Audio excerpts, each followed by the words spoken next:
This video is brought to you by this pumpkin glazed donut. Now I want one. Yeah. I know I get sponsored donuts. Hashtag not actually a sponsor. Or is it? Oh! So for those who are new here, we talk about stuff related to Nintendo. Yep, that's pretty much it. So, yeah, we do that occasionally.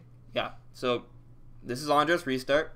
That's Brandon from What About Nintendo. Check out his channel. The link to his channel is in the description below. And I think we're gonna play a little game. Well, I'll talk about the game in a moment. But how's everyone in the chat? How are you doing, Brandon? Will I see if people are in the chat? I'm doing dandy, my friends. Minus the fact that I couldn't record a video today because frickin' people are destroying my road with giant equipment. See, when you told me that, I thought you were on the road and you couldn't get home. No, I was at home being like, man, this is so freaking loud. Can't record anything. That's terrible. Yeah, so that just worked out. Maybe ideally you should just live in the woods. Yeah. In a big log cabin. But somehow, excellent Wi-Fi. Excellent internet, not Wi-Fi. Those are not the same thing, despite my brain thinking that they're the same thing. Brandon, I think I just realized why people love Animal Crossing so much. Because they like cabins in the woods and seclusion and everyone's just, secretly an introvert. Just being chill. It's just about like relaxing, being chill. Chill. Maybe. It's my favorite form of being. It's just chill. I am pure chill. You are pure chill. Yeah. That's how life works. So, you know, hey Black Star Dude, hey Squid Kid, hey Savage64. Hey, this is the most chill intro to the podcast ever. Yeah, right? in a while. Yeah. Hopefully that doesn't mean people are like, oh wow, this is so dull. Ugh, so dull, so slow, so People quiet. can chill. Yeah. Then you'd be like, oh my gosh! Then you'd be like those fake reaction people. Just freaking out every 5 seconds about nothing. Yeah, like last Direct, I freaked out like once. I only freaked out during the Luigi's Mansion section. Yeah, pretty much. Everything else is like, okay, this is kind of expected. A little bit for the Katamari Damacy one, because I wasn't expecting that, but only a little bit. Yeah. I have a lot of nostalgia for that game. Oh my god, guys. Vergabon is here. Yo. The leaker himself. Yeah, for those who don't know, I don't know if this is really the Vergabon, because I don't know. But yeah, Vergabon's like the guy that everyone's sort of following because he's been leaking. Or he's had like supposedly a pretty good lead on what's happening with Smash Bros. He's had several sources that have been relatively trustworthy. This shouldn't be the first time I'm hearing about this, but it is the first time I'm hearing about this. Well, I mean, I can sort of... I feel you, bro, because the thing is that there's just so many different people saying, oh, leak here, rumor here, leak, confirmed, not confirmed. Like, people throw out those terms all the time. Right. Most of the time, they're not politically correct Vergabon, titles. Apparently. He's that Vergabon. That's cool. That's cool, man. Welcome to the stream, bro. So, yeah, we're going to be talking about Nintendo tonight, guys, in case that wasn't clear. Notice the topics in the right. They're flexible, very flexible topics. In fact, I was thinking about playing a game because when I put those topics, I wasn't actually considering order in the slightest. Not one bit. So I don't know if we should talk about online first and then end things with the Splatoon 2 version 4.0, which I think is kind of anticlimactic. So I guess the game would be, what topics do you guys want to talk about first and what topics do you want to talk about towards the end? So if you want to put any suggestions, put them in now, but I'm going to move down Splatoon to a more earlier time period. Yeah, I feel like that should be early. Really early, because it's probably going to take us like 2 minutes to talk about it. Do it random. Should have just like a random score wheel. Oh, that'd be interesting. Yeah, that'd be cool. All these ideas, and people have been saying that I should get Charmander in on these podcasts as well. Like, you know? So, right. It's, everyone has ideas and more cool stuff we could do during the podcast. Rather than editing live. Live editing, the most fun thing to watch. You know, let's talk about this first. Because I just want to get it out of the way. Right. I noticed that even Nintendo voice chat was, I don't want to say spreading misinformation, because they didn't say anything confirmed, right? But, like, their speculation on it was wrong. And I'll move Xenoblade up a little bit. I feel like Smash is always the best way to end things off. That's why it's always at the end of the Directs. But I do want to talk about this, so let's talk about... Well, it would make sense to talk about all of the Direct stuff, like... No, right after Online. There we go. Ooh, that's going to be quite the conversation. Yeah. Yeah. So, yeah, there we go. I think that's a good sort of order. And, yeah. Yeah. I don't even... Actually, you know, I feel like Animal Crossing is going to easily blend into Smash, right? So that should maybe go after Town. You know what I mean? Yes. Because, I mean, Isabelle, right? So, I think this is the order, guys. And, of course, we don't necessarily stick to the order. We branch off all the time and talk about whatever we want. But it's just kind of like an outline, a GPS tool, or a suggestion for how we should take this conversation. So, yeah. Yeah, absolutely. Let me see. What if a GPS was like that? It's like you could go here, or you could fly a million. That'd be a great feature just to get you to go exploring and stuff. Yeah. Discover new things. Should always give you the scenic route section. That should be a thing. Yeah, I'm just reading the chat. People are asking about different characters to Vagabond. Yeah, I have a bonus video coming out tomorrow because I normally don't upload on Tuesdays. That's going to be kind of on all of the Smash stuff, like the 108 stages and all that stuff. And we're talking about it now, but I'm going to sort of like break down the numbers and stuff and kind of maybe try to give you guys a prediction, not based off leaks, but more on the past and the actual numbers of what we've gotten from Smash Bros. To get a decent idea of how many characters we could expect for Smash Bros. From what's left. But yeah, we'll talk about more about that tomorrow. But we're also going to be talking about the leaks and the roster count today as well. So, you know, don't worry. But hey, Victory. Hey, Brandon. The other Brandon. Brandon the Stallion. The Stallion. Oh my gosh. It's much cooler than just regular me. Yeah. So, let's just get started, right? Unless there's anything else you want to talk about. Well, we could talk about that Black Ops beta. We both played that together. Yeah. What'd you think of that? Well, we played it together, so Right. Well, you didn't tell me. I know you like the graphics. I played it a lot on solo, which I highly preferred because, like, neither of us. Because I'm dead weight. Neither. Well, yes and no. Yes and no. It's just that you gotta fight, and you have two people fighting you, and I could barely get one guy. So, like, playing even duos was like ridiculous. I thought, obviously, the graphics were really good, but that's not, you know, the biggest issue here. I thought the map size was actually smaller than I expected, which is good because I thought the map in PUBG was way too big, and this is more like PUBG than Fortnite, so that's why I'm comparing it to that. And so the map size seems to be good, and they just got it up to 100 players, so it's at 100 just like Fortnite and PUBG, because it was started at 80, but they got it up as they kept testing and working out things. So now when the game actually launches, it's gonna be at 100. So it felt like I was running into people, you know, fairly often. It didn't take me like a million years to get from point A to point B, even if I didn't take like a car, because they did have like vehicles and stuff, which was fun. The helicopter was really fun, but yeah.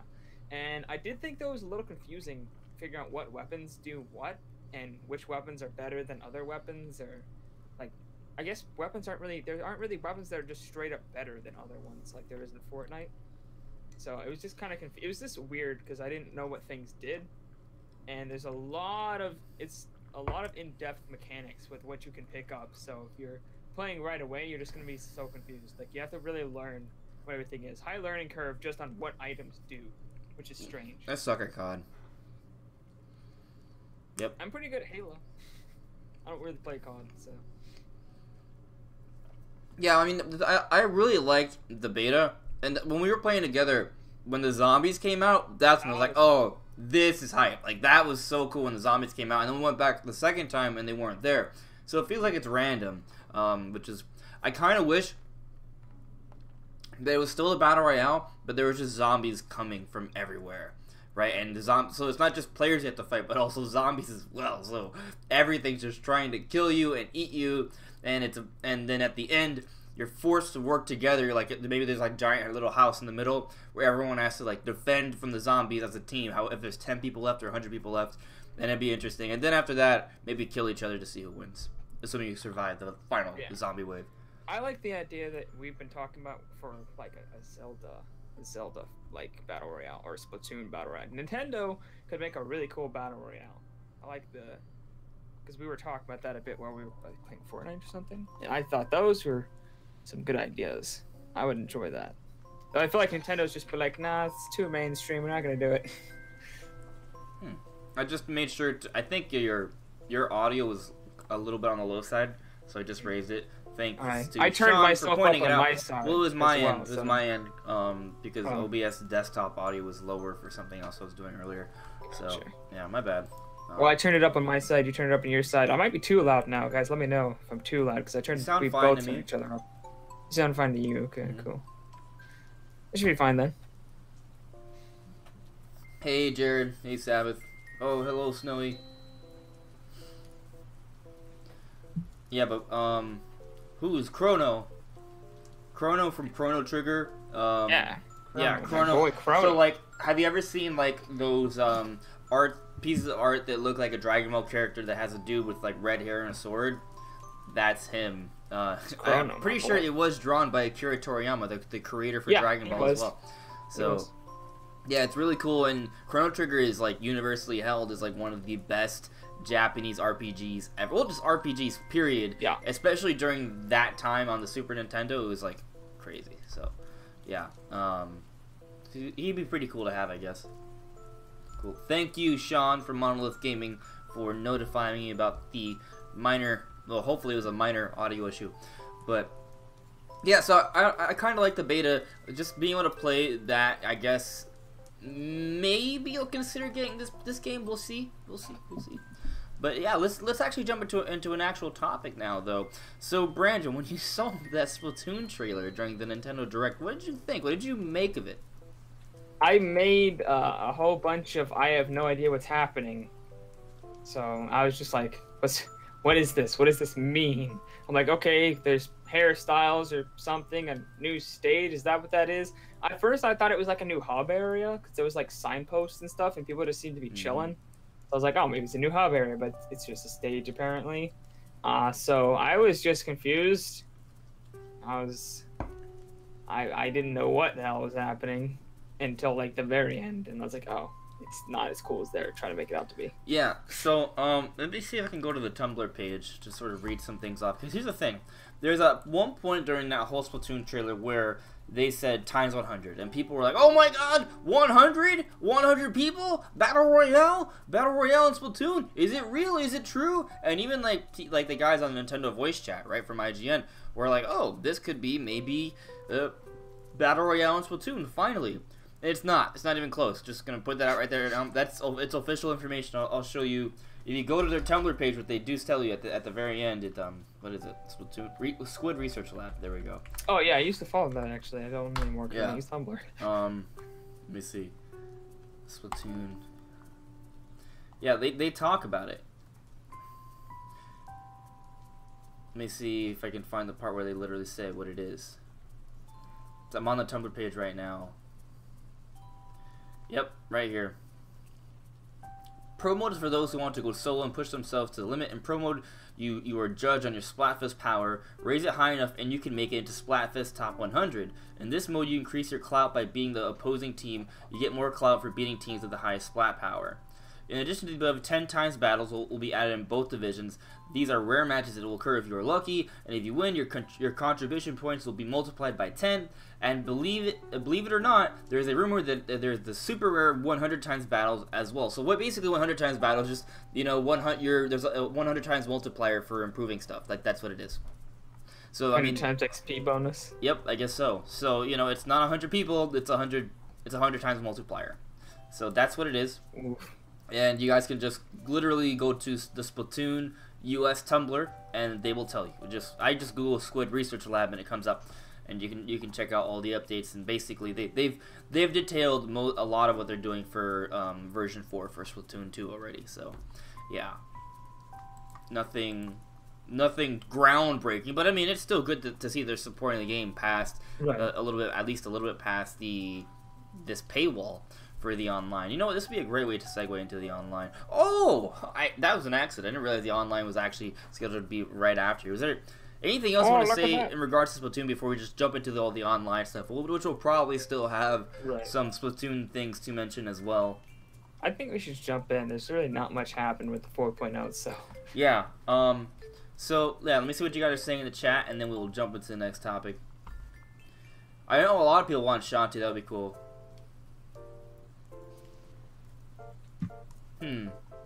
Shantae is the starring character of a 2D platformer indie game. Yeah. And I would definitely like to see Rex and Pyra and Springman and Ribbon Girl at some point. I personally have this small inkling of a hope that we'll see Rex and Pyra in the base roster, but if not, I think for sure, definitely the DLC. Like, yeah. So I'm pretty much dead set now that they're DLC, even more than I was, just because, as we were saying, they didn't talk about it at the perfect time. Mm-hmm. Would have been in the last direct. Yeah, yeah. So. But I feel like I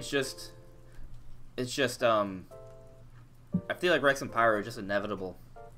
I think that as far as new Nintendo characters go, they have a really good following. Like, people have been talking about them being in Smash from the moment they were revealed. Like, they've been pretty hyped, and Sakurai is known to love Xenoblade 2. He spent his entire holiday break playing through it back, when it came out, holiday of 2017. Yeah. So, he enjoyed the game a lot, but of course they're relatively recent, right? So, that's why they likely won't make the base roster. At least that's what most people think. So, but I think DLC, like, they're very fitting for that. They're their moves would be so unique, right? They'd be very different from a lot of different characters. So I feel like Sakurai probably is on the same page with that, and probably will eventually they'll make it in because for those reasons, basically. So But let's start talking about this online, right? Because we're gonna be playing Smash. We're talking about Smash, and we're gonna play it with the online, right? So yeah, we're gonna need online to play Smash, and it's not. It's something. What they talked about in the direct was not good at all. Yeah, some people might disagree, but I'm not one of them. I think the online stuff is kind of bad.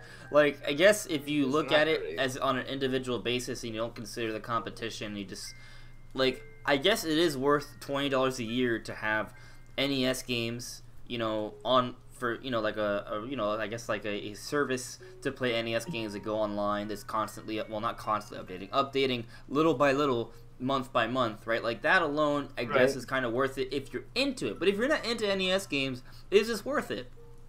I don't know, because the cloud saves, that's the whole other thing, right? And on Xbox, it's free.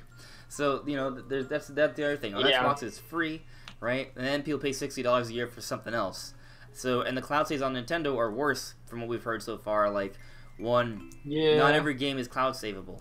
Splatoon, you can't cloud save. So let's say you get in those times 100 battles and you have, you've maxed everything out. You have so many different kinds of weapons and clothes, and you want to keep on track of all that data. Well, guess what?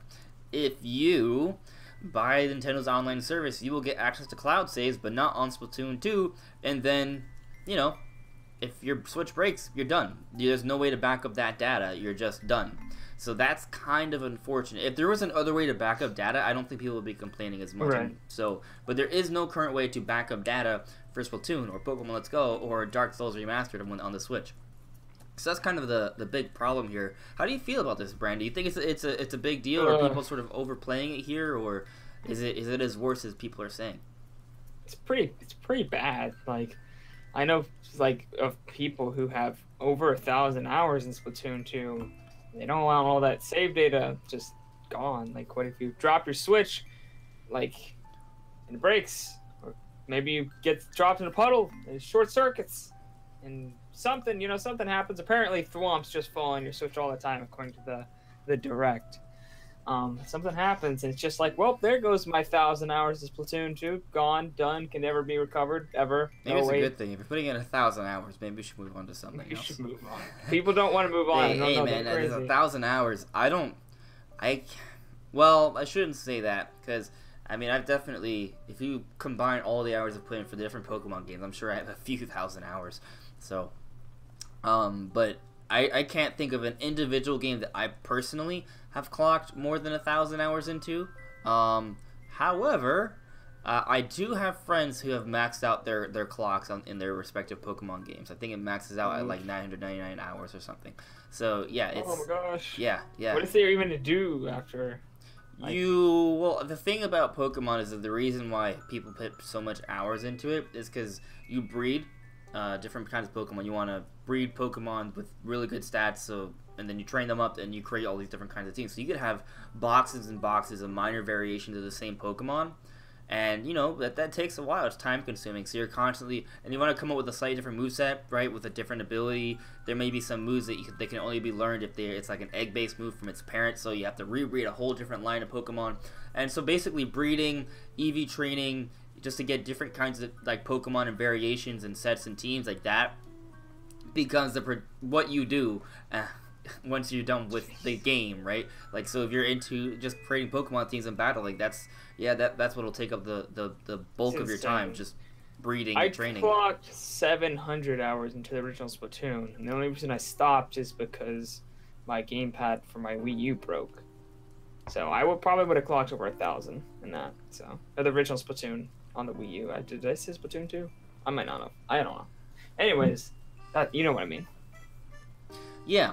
So I want to specify though that while a lot of people are complaining, like, oh my god, if I pay for the cloud saves, like, and then my subscription ends because of my credit card or something, they'll delete all my cloud save data. That is true. But here's the thing: what people fail to realize though is that while the cloud save data may delete, and on other platforms that's not an issue, you can just buy the service again and re-upload your save data onto the cloud service. It's very quick, and it's not like basically what has to happen is that your cloud save data has to not, your Nintendo Online service has to not be active, and then your Switch has to break for you to actually lose the data, right? So people have been making like a really big point about this little piece of information, how your cloud save data is erased the moment your Nintendo Online service ends, right? But it's not that big of a deal, because if you just buy it again, it'll all be re-uploaded, and I don't think it takes that long. So, you know, while it is an issue, I do agree that there should be at least some sort of like waiver period. Well, not a waiver period, but, you know, a window. It's not that big of a deal, because unless your Switch then breaks in the small opportune time, or not so opportune time, that you don't have the Nintendo Online service, then then you have terrible luck, and the gods did not want you to have that save data. True. Yeah, I was talking about that during Coffee Talk today. I was just like, I was like going to talk about how it's bad, and then I just thought about it. I was like, oh wait, this is like, when is this ever going to hurt anybody? Unless it's like some very specific like situations. And I mean, it makes sense. Like Nintendo, like it costs more money the more save data is in the cloud, because they're paying for that. So why keep your data if you're not even paying for it? Yeah, it's just weird. I mean, to be frank with you, like, I kind of pay a pretty decent amount of money for PlayStation Plus, right? And I don't really use it. I don't use it. So, like, it's kind of funny, like, well, PlayStation Online service is, like, you know, 3 times as expensive as Nintendo's. I don't really get much out of it either. Like, the most I've ever gotten out of it is that I got that one PlayStation Plus game, Bloodborne. That 1 month, I think, was like back in last February, and I had a great time with that game. I loved it. And occasionally I'll download other games and I'll try them out, but I don't really play online that much. So, you know, it's just kind of like, it's just there. Just kind of, right. I'm just kind of giving Sony my money, basically. Yeah, and Sony, I think, does charge for cloud saves. Xbox is the only one that you can get them for free, I think. Yep. So it's because they have farms and farms of cloud-based services just sitting there at Microsoft. So they're just like, whatever, might as well give it for free. We're not paying for it. We already have these servers. We've had them for a long time. They own like some of the biggest server farms of any company. Right. Like, ever. So that's an interesting thing though, because Nintendo is way smaller than Sony and Microsoft, and people are giving Nintendo so much shit for this. But I don't think people are taking into consideration that buying all these different servers and creating the infrastructure to have such a strong, healthy online service like Sony and Microsoft may not be within their means, or it may be a huge investment that they're not prepared to make yet. So, you know, because Nintendo's way smaller than them, or at least like Microsoft. So, you know,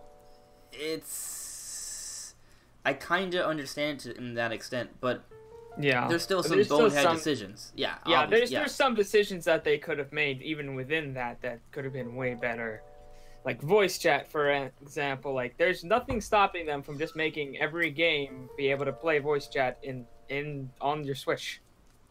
And I also think they could do more for the NES games. They could offer Super Nintendo games. Like I feel like they gotta make it like if it was NES and Super Nintendo games, people would be like, oh, okay, this is like if they just had that promise of that eventually it'll be more than just NES games. Even just that, people would be like, oh, okay, so this is basically a virtual console like service, right? As long as I have the online as long as I'm an online member, I can have access to these, you know, these retro games whenever I want. That alone, I think, would get a lot more people on board. But because it's only been said to be NES at this time, a lot of people are kind of meh on that. Like, these are games that were mostly made in the 80s, right? So while I'm not saying that they aren't good, right, they shouldn't be tried out, a lot of people were born after that, and it's just not relevant to them, right? So this service, that part, which is the most interesting part of the service, that doesn't necessarily reach the largest audience. So a lot of people are just kind of like, oh, okay, so I'm paying for peer-to-peer online, which basically means, you know, just your system connected to another system. It's not Nintendo paying money for servers so they can run better. You're just paying for the same online you've been playing for the last 10 years on Nintendo systems. You're getting this cloud save data, which is botched in a couple different ways, right? We're going to get this sort of like discount or sort of like promotion program. We don't know what it is. We don't know what it is. Yeah, they haven't said much about it. And what else? Oh yeah, the online app, the voice chat app, which is universally hated. And when the last time it was available to be used for Splatoon, it was terrible. It was the worst thing we've ever seen in our lives. Garbage. So how can people be excited about this? I'm literally only excited about the NES games because I fall into that niche where like I didn't play them when I was young, but I don't like disregard them either. So I'm really excited to try them all out. So it's just if it works for me. But I do understand like a lot of people want like SNES games and N64 games. N64 games are dope. GameCube games, all these kind of stuff. So I mean they are adding a lot of or I wouldn't say a lot, a pretty good amount of NES games. I think they said by December we're gonna have 35. If I count them up, they're adding 6 next month, 5 after that, and 4 in December. So there's gonna be like 35 total, I think. So they did a pretty good amount there, but it's not, you know, it's just the one system. So I'm kind of excited for taking another crack at Legend of Zelda, like the original. Yeah, that's what I'm excited about mostly. I never actually beat it the first time I played through. I got to like the second to last dungeon. Yeah. And then they have that one, but I lost all my data on my 3DS. Oh. I was playing on with the Ambassador program 3DS, and I lost all my data on my 3DS. So I was just like, oh, well, I'm not going to go through that again. The heartbreak of going, because Legend of Zelda is really hard. The original is really hard. So that was rough for me. So I haven't gone back.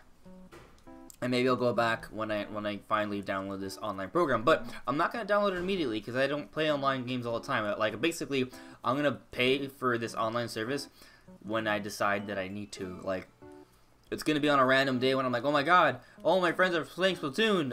Oh, crap, I guess I have to pay for this now. Like, that's when it's going to happen.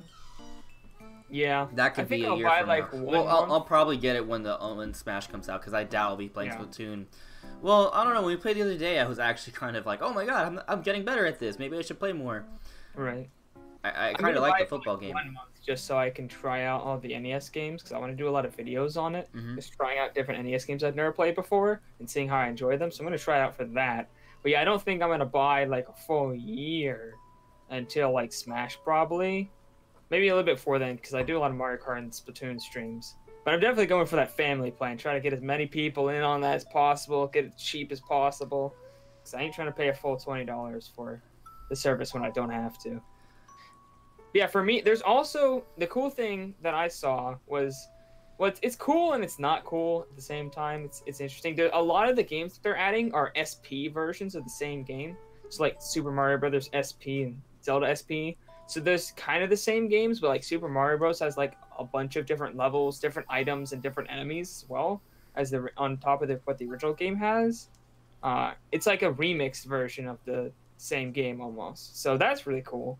So if maybe you've played the original a lot, but you never played the SP version, then you can go and play that, and it'd be a bit more fresh, a little different than what you are used to. Yeah, and having the option to play against other people, and there's supposed to be leaderboards as well. That's definitely gonna add a lot of value to these games. For me, it'll add maybe like an additional, maybe an hour's worth of value. Sit down and be like, okay, guys, let's go play.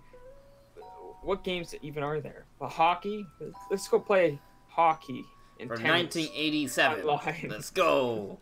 Yeah, that's going to be our Friday SP night. just means special. It's just special version. Special. Yeah, It just means they're like remix levels, new enemies, and items and stuff. It varies game by game, but I looked up Super Mario Brothers Special, and it's like completely different stages. There's a few new items and a few new enemies as well. Ice hockey's so good. Maybe I'll have to try that online then. Gyromite. There you go. Yeah. Well, I mean, because of the NES games, I'm probably that. We'll see. Like I said, it's gonna come down to me be like either I have time to like try these things out, then I'm gonna pay for it. But I'm not like a day oneer. I'm just not. There's no. Right. I have. No, well, that's a problem actually. So like, it wasn't just me. A lot of people were thinking that Nintendo was gonna announce something to come out with this online service. There's nothing. Like, there's no Mario Kart DLC, no Mario Odyssey DLC, no Splatoon Battle Royale. Like, it's just, version 4 update. It's nothing, like, super significant. Like, there's no game, right? Like, people were thinking, oh, maybe what if they come out with New Super Mario Bros. U with an online mode, right? Like, not even that, right? No Metroid Prime Trilogy, nothing. There's nothing that they decided to, like, sort of announce last minute to sort of get people to buy the service. They don't have anything. Yeah, there's just nothing there. I was really expecting something. Like, everyone was. Like, back towards the beginning of the year, people thought it was going to be Fortnite. Then people thought it was going to be Smash. And now people are just like, oh, it's nothing. It's nothing. It's the Torna the Golden Country, which is a single-player, non-online game. Yeah, completely no online. And now we're segueing into... No, we don't... It would be a good segue, because... That's the next topic, but that's not. We still. I feel like we have a few more things to say about the online before we move on. It just. I feel like maybe what they could do, right, is that once Smash comes out in December, maybe they could give it another push. Like, maybe they'll have an update for the online service. Maybe they'll be like, oh, by the way, guys, now instead of just adding 3 NES games every month, we're also going to be adding 1 SNES game every month, right? And then maybe they'll say, oh, we've updated Pokemon Let's Go and Splatoon 2, so now you can get cloud saves on those games, right? Because if they just do an update to sort of fix things and tinker with that, I think they can definitely work around the issue, right? Because Nintendo's reason, in case you haven't heard, for why we don't have cloud saves for every single game like Splatoon and Pokemon, is because you could take advantage of that system of the cloud saves and use it to get an unfair advantage in competitive play or online play. So that's why the cloud saves is not in those games. That's a stated reason. So Nintendo could come up with some, well, the developers at Nintendo, right, and Game Freak could come up with ways to update those games so they could become compatible with cloud saves. That may happen. Mm-hmm. So that's the thing, right? Like, while the online setup is kind of trash right now, that doesn't mean it won't get better, right? And we're all assuming that the online app is going to be bad, but we haven't heard much about it since the Splatoon 2 sort of debacle when it came out last year. Yeah, maybe they've been really trying to overhaul it since. Maybe. I'm being an optimist here, right? It could just be the exact same. You're being an optimist? When does this happen? Every day. Well, I'm actually very pessimistic. I'm a weird person. I can be optimistic about some things, but I'm like sarcastic about everything and pessimistic. Like, I don't know, it's weird, but like there'll have to be some sort of case study. But yeah, I mean, they could potentially improve the online, but I don't think you should. its main selling point is that it's just really cheap. Yeah. You're only losing a little bit of money. Hey, it makes me not have to spend $60 on an NES Classic. That's why I'll say that. Because I was going to buy one. I was like, oh, wait, most of the games, pretty much every game I want that's on the NES Classic, it's also on the online service for free. Yeah. But what do you think, Brandon? Do you think that that they will improve this online, or is it just what we're getting now is what we're going to have for the rest of the Switch's life cycle? Oh, obviously they're going to improve it, I think. Whether we'll get cloud saves for every game, that's the question. I don't understand. I don't quite get how you could get into competitive advantage. Because at first I thought maybe you had to manually get a cloud save, but then they said it would automatically do it. So I'm just like, well, if you're playing online, it's automatically updating. How would you be able to revert back if it updated you losing a rank? I don't know. Maybe some hacker could figure it out, but I don't know. I'm sure they could figure stuff out because other companies have done it. The thing is, just how much would it cost? How much would it, because like Microsoft, of course, they have all these servers because they own thousands of server farms. They own some of the biggest server farms in the world. Like they own a lot of shit. Like they own so much stuff. I don't know what PlayStation does. That's what my thing is. They should figure out what PlayStation is doing and do that, because Sony's not the biggest company in the world. They don't have these big server farms. Their businesses don't really do that well outside of PlayStation. Like their TVs aren't really selling like they used to. Most of their stuff just isn't really selling like it used to sell. There's a lot of different brand competitors that have come up and kind of taken away Sony's thunder lately. So pretty much their best bet right now is the PlayStation. So figure out what Sony's doing, how they're affording it, how they're working around these issues, and do that. Let me ask you a question. So Nintendo's never said. If any of you can find any sort of direct quotes from them indicating otherwise, please put it in the chat. Let me know. I would like to check it out. But from what I've seen, Nintendo hasn't shown any sort of information or stated anything in regards to their online service improving the online, right? Like, generally, when you pay for online, the first thing you should expect, at least when it comes to other companies, is that paid money is going towards dedicated servers to improve the online experience. Right. We've gotten no sort of information indicating that at all from Nintendo. As far as we are aware, everything is going to remain peer-to-peer as it has been. Like, the online experience is not going to improve. They haven't said it would. So, I wonder if maybe what's happening is that it won't be for every game, but maybe certain games they will. Like, maybe they actually are going to have dedicated servers for Smash Brothers, right? Because that game historically has had really bad online connections with peer-to-peer. So maybe they're setting up a whole bunch of dedicated servers for Smash Brothers, and like I alluded to earlier, when we get that online sort of those online announcements for Smash Brothers, we'll get an update on Nintendo's online. They'll say, "Oh yeah, we have dedicated servers for this to make sure this runs really well," right? Like, and so maybe they'll be like, "Hey guys, check this out." Maybe they'll have some sort of Smash online bonus program going on when the game is closer to release. Maybe that's the way what's happening, right? They're gonna actually use this money to create dedicated servers moving forward for bigger games like Smash. And if that happens, I think that would definitely make some people like myself feel a little bit better about paying this money. Again, for me, the money's not that much. It's just $20, right? I can go out and make $20 in like 30 minutes if I had to. If Smash works online perfectly, I think it will have been worth it. Assuming that it wouldn't have run perfectly without it. Like, because, I mean, on the Wii U, they were doing all this kind of peer-to-peer stuff. Smash just didn't work. It just straight up didn't work. So if Smash actually works, and it's because of the online, I'll say it's probably worth it at that point. It's because Smash has been so bad, but Smash has such good online potential. Yeah, I kind of am expecting it, because I don't think they could do it for a third game in a row where Smash Bros. Has terrible online. I don't think they could do it for a third game in a row. I think they have. I don't see it happening. But then again, I thought they would maybe figure it out for Smash Wii U and 3DS, and they really didn't. It was better, but it was still terrible. Yeah. So, but now we're paying for online. So hopefully there really are some dedicated servers for Smash Ultimate. This is just my speculation, by the way, guys. I don't, for all we know, right, according to Nintendo, it's all going to be the same. So, yeah. But if there are any statements that come out, any sort of press releases, you let me know. I hope, right? Or maybe they'll make an announcement sooner. I would hope. Fix Mario Kart 8 Deluxe's constant disconnect issues. And add more DLC, because I want it.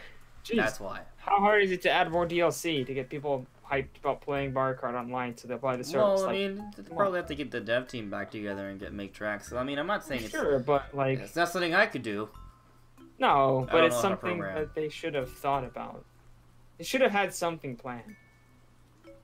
They've had a long time to think about this. This is their job, you know? This is what they're paid to do. Yeah. So, I'm about ready to move on from this topic. Is there anything else you want to add before I see what everyone's saying in the chat?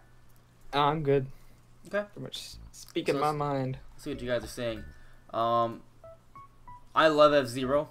F-Zero is amazing, and I hope that when we do eventually get F-Zero, it comes to the Switch, and it has an incredible sort of online campaign, and like we get 30 racers online. Heck, what if they go to 60? Okay, that's... Hey, well, hold on a second. If you can get... If there can be... like, you know, battle royale games with open worlds and destructible environments at running at 60 frames per second with 100 people, then maybe we can get 60 racers on one track. Maybe. But it's on the Switch, so I don't know. But it does run at 30 on the Switch, so Fortnite does. But I have hope that you know, but on Xbox and PlayStation it also started off at 30 and eventually was updated to 60. So maybe the same will also happen for Fortnite on Switch.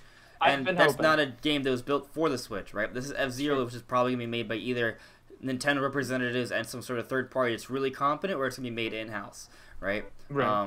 So, we'll see. Like, F-Zero GX already looks amazing, and that was on the GameCube, right? Like, they could literally take F-Zero GX, give it HD textures, and improve the lighting engine, and that would just look... just destroy. Like, it would just be in a beautiful, beautiful game already, right? And that was on the GameCube. So, you know, I don't know if it... I don't think it's going to be that hard for them to make, like, an amazing online F-Zero game, but I'm not a developer, so... Right. Yeah. Oh, no. But, oh my god, it would just be so good. Oh, man. Let's stick to 30 characters. That's still a lot, but whatever. I want it. Just, can you imagine an online death race? Do you know what death race is? I'll tell you. So in F-Zero X, they had a death race mode, right? And basically, you just jump in with 30 people, and instead of racing to the finish, there was no finish. The finish was being the last one alive, right? Ooh. So basically, you're racing and killing each other, right? And then the last one alive is the winner. That's how you win death race, by being the survivor, right? So it's like the battle royale of F-Zero. Kinda, yeah, in a way. I mean, it is a battle royale. It's a whole bunch of people in a space fighting to the death, but except it's racing on a track to the death. But yeah, so I would just love it so much. But it's been such a long time since we've gone in F-Zero. It's been so long. Like, I really liked that game that came with the Wii U, and then they made another one for the Switch, Fast RMX. That was nice. It was kind of like F-Zero. No, you're wrong. No, it was good. How dare you compare a pretty good game to the greatness and holiness of F-Zero? It's beautiful. You can't compare. It's like comparing. Like comparing. No, F-Zero is the best. You don't. No, that's like comparing. I don't know, like Swaggy P to LeBron James. It's no comparison. Those people. Swaggy P is better than 99.9999% of the people in the world at basketball. LeBron James is number one. Okay, like F-Zero is number one. Okay, the Fast RMX is good, but it's no. I thought it was really good. I've never played F-Zero. Well, you don't know what you're missing. F-Zero is the best racing game of all time. It's fast, it's arcadey, it's colorful. There's particle effects, there's death, there's destruction, there's quirky characters, and it's fast, and there's drifting, and the music is the best. It's so good. You don't understand. You don't get it, Brandon. F-Zero is amazing. Okay, you like Mario Kart? Imagine Mario Kart at 1000 cc with better music and better graphics and death. Better music? It's just so cool. Better graphics. Yes, maybe it's amazing. I love Mario Kart, by the way. Mario Kart and F-Zero are my favorite racing franchises by far. But and obviously, there's maybe minor hyperbole here and there with what I'm saying, man. But dude, F-Zero is just an amazing racing franchise. It is so good. You need to play it. Yep, I do. If they make a new one, I'll play it. But Well, run it on I Dolphin. can emulate it. Yeah, Yeah, get a GameCube controller on, and you know. I don't want a GameCube controller. What? Don't With like the them. analog drifting. What's wrong? I'm just kidding. But the other consoles have done. analog controllers. Yeah, I'm done messing with you for like 5 minutes. That was long. Yeah. All I said is that I like this other game that was kind of like F-Zero. How dare you like a game? No, this one's even better. Right? Yeah, I know. How do you like this game when this one is better? Yeah, it's impossible. No, I like Fast. It's good, but it's not F-Zero. It just isn't. But I've heard a lot of people say that, make that comparison. They're similar in the sense that they're both fast racing games that are futuristic. That is where the similarities pretty much stop. Like, it's a genre, right? That's like saying we're done. Let's just move on. Let's just move on. Dude, I really need Board the Platforms. Board the Platforms is amazing. Boy. Brand, you want me to read Vagabond's comment? Which one? He's saying there's a story mode similar to Subspace, but they are making another mode. They're bringing back adventure mode from Melee. I hope for both of that. I think there could definitely be, you know, I think the signs are pointing towards the story mode. So, like, you know. Yeah. Yeah. F-Zero with the Unreal Engine would be interesting. Maybe. Well, yeah, why not? Unreal Engine is so versatile. It could make any game. Sabbath, I'm glad you agree that the F-Zero has a badass soundtrack. That is a fact. Badass is a fact. It's in the dictionary. Check it out. Maybe the Urban Dictionary. Yeah. It just... Yeah. But yeah, I think there's a high likelihood that they're gonna... So, like, here's the thing. Going into Smash Bros., I was hoping... Going into Ultimate, before we knew, I was hoping that they were gonna bring back the original tourney mode and the original classic mode, and they did, right? We know, like, they went back to the original style, not the crappy Wii U version style, right? So I also feel like that they'll maybe do something similar for adventure mode. Go back to that, right? Like, I feel like Ultimate is about celebrating the best parts of Smash Brothers, so they're going back and celebrating different things from the entire series, which leads me to believe that we will see an adventure mode kind of like Melee, right? Or maybe something like Subspace Emissary, maybe a marriage of those two, or maybe both. That'd be really cool. Also, I think that we'll get Board the Platforms back. I think we'll get, you know, like actual target break back. Like, those are great things from the older Smash games, and I hope they return. And I think Smash Ultimate is going to be that place where we get all these different modes back. So I'm looking forward to it. Hopefully it happens. We'll find out maybe in a month or two. So, yeah. But let's talk about the Torna Golden Country. Brandon, I don't think you've had a chance to play this yet, have you? No, I haven't thought about it yet. Yeah, so I've been so busy. We may not have. I mean, I guess what we could do is that you could interview me about the game. Ask me questions about what you want to know about the game, because I've been playing it, and you know, yeah. So we're switching now. You're host. You're hosting. I'm the host Brandon here. So you obviously, I don't think you've probably not beaten it yet, or have you beaten it? No. I haven't beaten it. No, I'm not that far, but I'm far enough to know about the game. Okay. I've heard it's kind of short. Does it feel like it's going to be short, or does it feel like it's going to be... Alright, so it feels like there's... How many hours are you in? 3. 3, okay. And how far I'm the kind of guy who smells the roses, though. Yeah, I do too. Yeah. But, like, put it this way, like, I heard the game... I watched the Game Explained, like, post-review discussion, and the Game Explained guy said it took him 12 hours. The other person he had on, I'm not sure if they were from Nintendo Wire, or I'm not sure which website they were from. You have to go back and check their actual video. But he said he got about 20 hours from the game, and both these guys were reviewing it. And for me, they said... the Game Explained guy said where he was after about an hour, I'm still not even there yet. Right, and I'm 3 hours in. Right, so this guy rushed through it, and for me, I'm just like, no. I'm enjoying everything, doing the side quests. I'm battling. You could call it grinding, but I don't really feel like I'm grinding. It's more like me, like, enjoying the mechanics of the battle system and trying to master and get, like, I guess, understand that nuance. And I'm actually doing the side quests. Like, I did all of the potential side quests in the first section of Torna already, which isn't a lot, but, like, I've done everything I can, basically, is what I'm saying so far. Let's see. How are... I noticed in the trailers, I couldn't tell if it was just me, like, I couldn't tell if it was actually this way, but it looked like the graphics seemed to be more seemed to be better than the original game, like more polished. So I haven't gotten the best look at every section yet, but from what I've seen of, I don't even want to spoil the areas, right? Mm-hmm. But we know you're going to be in Torna, the new Titan. Right. I do feel like it looks good. It's pretty. It's very pretty.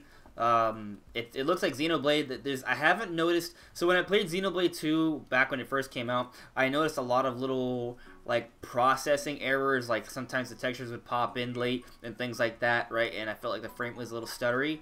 Like those issues, I'm not noticing in Torn of the Golden Country, right? Oh, that's good. Yeah, so in that way, it's definitely already better. It's running a lot smoother. Right. But in terms of how it looks and effects and detail, it might be a smidge better. Right? But because Xenoblade 2 already looks really good. It just kind of like, it had those, frame rate and performance issues, basically, right? And all of those performance issues are completely nice, and I think, things do look a little bit more refined in terms of textures and stuff, too. So it looks good. Like, there's this really beautiful wooded area in the beginning of the game, and it's just really awesome to walk through, because you're like in this serene forest, right? And there's waterfalls and trees, and it's all very green. It's nice. It's a pretty looking game. That sounds good. Is the resolution any clearer? Because I know the other one had a very kind of low resolution. You remember how when you would filter. switch into handheld mode and the game would look like a blurry mess? Still is. Okay. Yeah, it's still kind of a blurry mess. I think resolution is still kind of an issue for Xenoblade.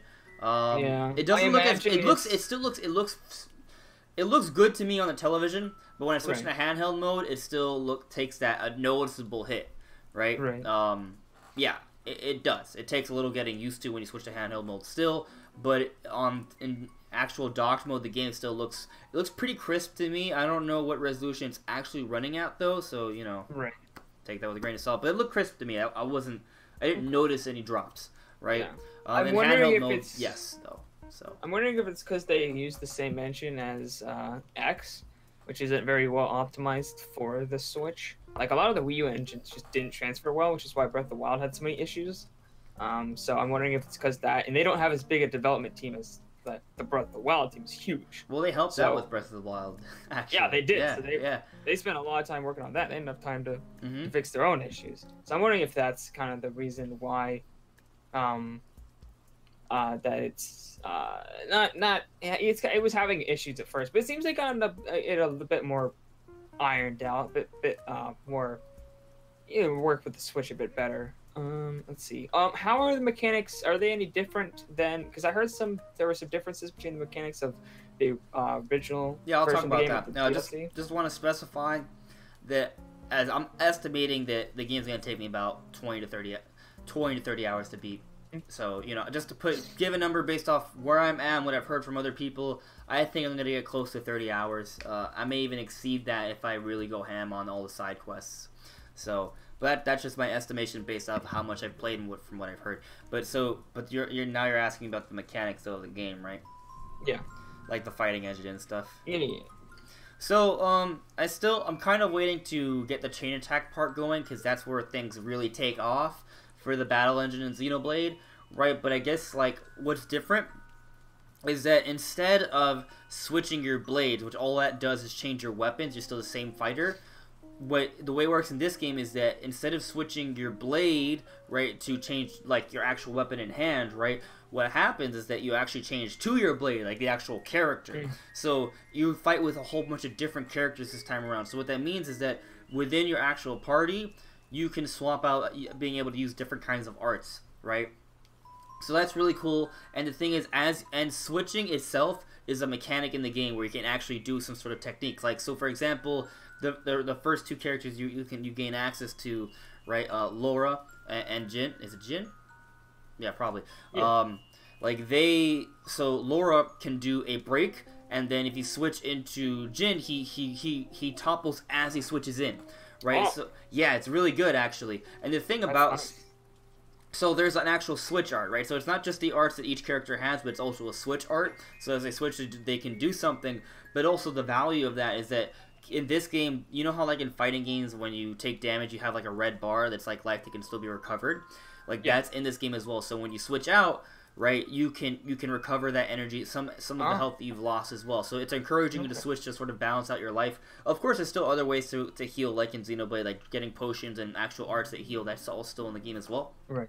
So you can switch your actual fighters basically to not use driver or blades as terms. You can switch your fighters, right, which you weren't able to do in Xenoblade 2. You can switch to multiple fighters within an actual fight. They have a switch art, so when they switch, they have their own technique. And on top of that, there is this other passive ability that every fighter, not just blades, or drive, both of them have this passive ability. Like for example, Laura gains the ability where you can have her. This is not an art, right? It's like a separate thing. It's a talent art. You can have your health and your recharge for all of your arts is way quicker. So like let's say all your arts are used up and you have to wait for the auto attack to build it up. Right. You can skip that by sacrificing half your health and you can get all these different attacks to use immediately. So those are like ways that the engine is different so far. Mm-hmm. And it creates a couple more layers, but the way they've sort of shared this information, I think the tutorial in Torna is actually way better than the Torna in Xenoblade 2. So they kind of get you into the game easier and teach you the mechanics quicker and easier than in Xenoblade, the base game. So you mentioned them teaching you quicker. Is the beginning of the game as slow as the main game? Literally, the first thing you do is fight. Okay. Yeah, they have a story cutscene. And then you're thrown right into a fight right in the beginning. Alright, cool. Yeah. How long does it like? And exploration, like it's the game is a bit more it's faster paced than Xenoblade 2. Right. How long does it take to build up like your abilities? Because it takes a while to unlock every ability in the original game, like chain attacks and just your arts in general. You have to build up your art palette and stuff. So, how long does it take to do those kind of things? Because when I played, the original, well, so here's the thing. Slow. Okay, so like I think what the way Xenoblade 2 is, right, like for both this and Torna, when you start off, you do have to wait a little bit for your auto attack. So if like at the very beginning, right, of the game, it does take like 2 or 3 seconds before you can start getting your arts off. That's still a thing. But the thing is, like if you're not aware, right, or for those watching, you can, as the game progresses, you build up your different techniques and skills and stuff, and one of the things you can build are your actual like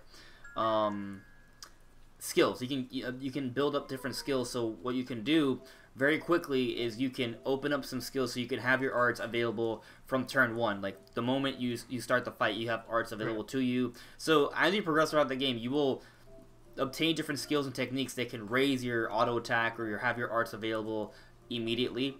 But yes, at the beginning of the game, just like the original Xenoblade 2, there is like a couple seconds at the beginning that you have to wait for your auto attack to build up. So yeah, that's still a thing. I was kind of hinting at like the fact that like abilities you can't use, like when you first start the game. I can't chain attack yet. It won't let me. Okay, so yeah, you can't. Okay, so it's yeah, like but that. Right. Keep in mind I'm still relatively early on, right? Like I've put in 3 hours, but that's me really smelling the roses, right? Like sometimes I kind of leave on the game and just listen to the music. But yeah, I'm pretty sure I'm gonna have the chain attack really soon because they've introduced a whole other mechanics I've talked about within the first area. So like everything besides chain attacks and what comes after that has already been introduced on top of all the new mechanics.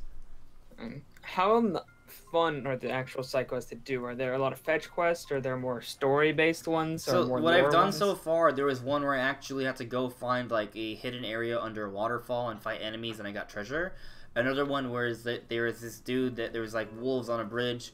So I feel like it's still pretty much standard Xenoblade stuff, right? Like some of it's fetch questy, but others kind of lead you have to sort of explore the environment, find a hidden chest, right, or fight enemies. Like basically, it seems to be about the same stuff. Yeah, let's see. What are the? I'm kind of out of questions actually. I think without getting into spoilers, I guess. Without getting into spoilers, how good is the story at the moment? I feel like they are focusing on the Laura and Jin, right? And they are the focus of the story, so you're gonna get a good sense of their personality. Adam is very interesting character. and you get to see Mithra in a more immature state, right? So it's interesting to see these characters, and what's really cool is that in this game there are these campfires, so it's kind of like, instead of having like the inns like in Xenoblade 2 where you can go in and heal up and sleep and raise your levels, in this game there are no inns. There's a lot more wilderness, so there's a lot more campfires. So what happens, you have like a group of people, and you go to these campfires, or during these campfires you can build a whole bunch of crafts with different characters. Every character can sort of build like different kinds of stuff, right? And that's basically, when you know how you collect a bunch of items in Xenoblade, that's where you can use all those items to build the different materials and such.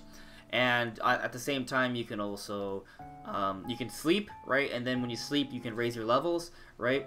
But also there is this other feature where you can chat, and during the chat, you can have like, do you remember how like sometimes the characters would just randomly jump into dialogue conversations like after going to the inn?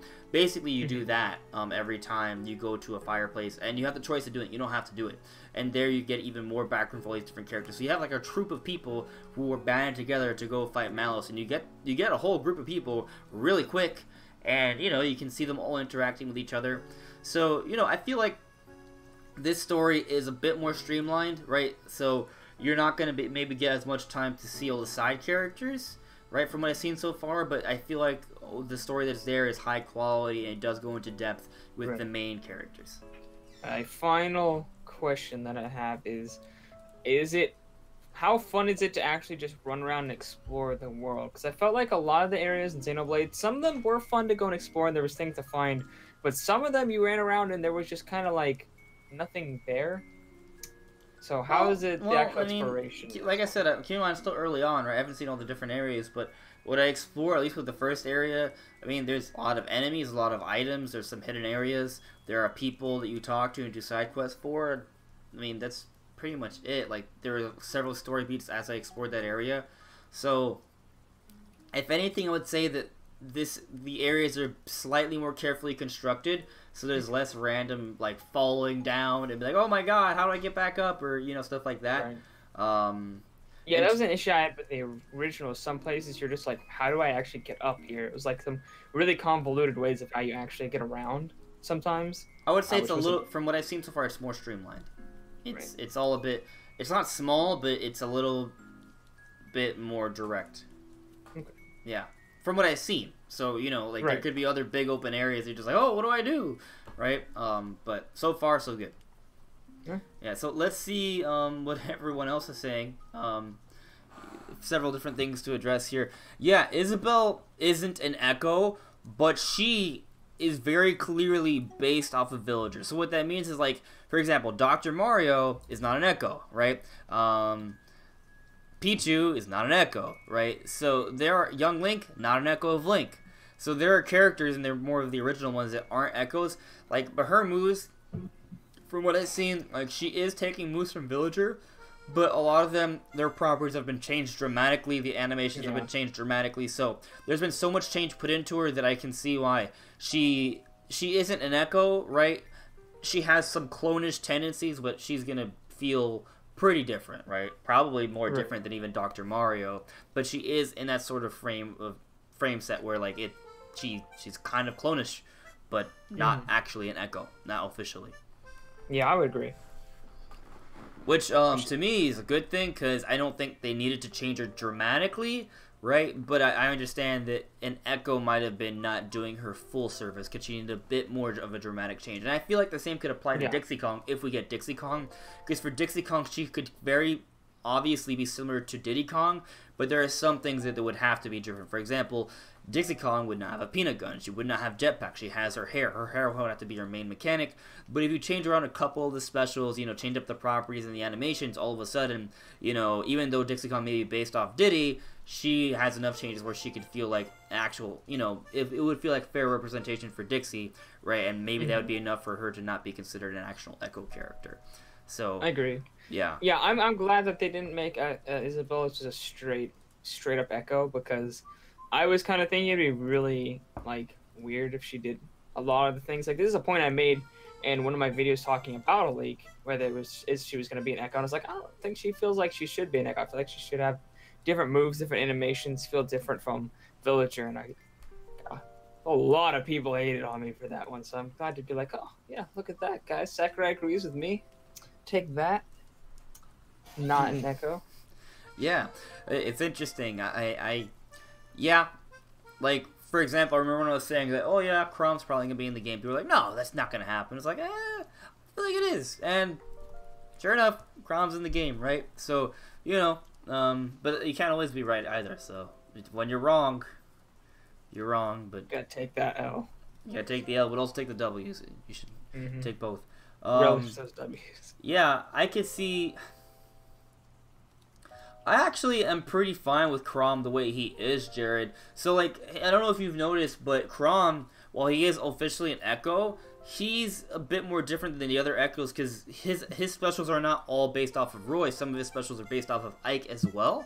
So they are mixing it up, right? Like, Echoes don't straight up just mean copy and paste and put a different cut, like costume swap. Like, sometimes they're actually using specials from other characters, right? So their moveset is a bit more varied. It's a little different than the Echoes sometimes. The properties are being changed. Sometimes they might be a little faster. The angles at which people fly. Like, there's different little things that they change. And, of course, all of the animations are all entirely different as well.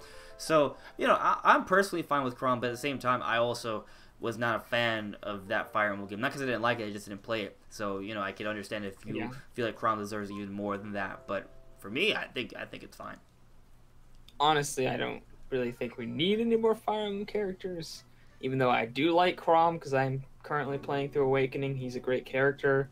I'm just like, he didn't need to be in Smash. Yeah, so Vergabon, I don't think I have any questions. The only one thing I really wanted to hear about was what your thoughts on Rex and Pyra, because I just really want them in the base game so badly. But I understand that there's a very good chance they're going to be DLC. Did he ever ask? Did he ever answer? Because I saw somebody ask about Banjo-Kazooie, but I never saw the answer to that. What's up with Banjo? I thought he alluded to the question because he didn't want to say anything. I didn't see what the answer was. Yeah, I don't think he said anything. Yeah, Banjo-Kazooie.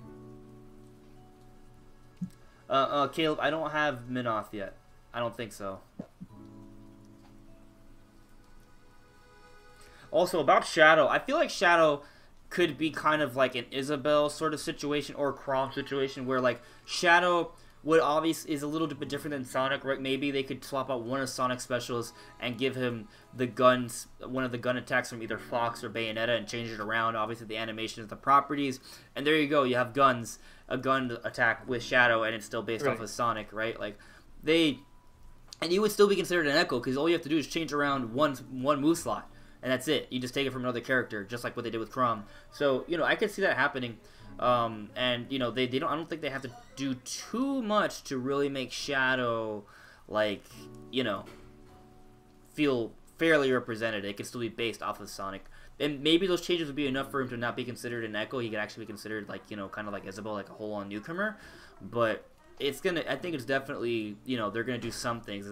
It's not just gonna be basically black and red Sonic, right? Like, there's gonna be some work done to make him feel like Shadow.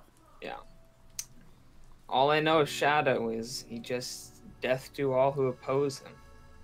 Mm-hmm. So he needs to have all his quotes. Yeah. If he falls off the stage, he's like, "Damn, I died." Yeah, his voice work would be amazing. So, what was I gonna say? The idea there only be one third-party character in Smash Ultimate would mean that, well, I guess, how does Geno qualify? I think technically Square has the rights to Geno, so Geno would qualify as a third-party character.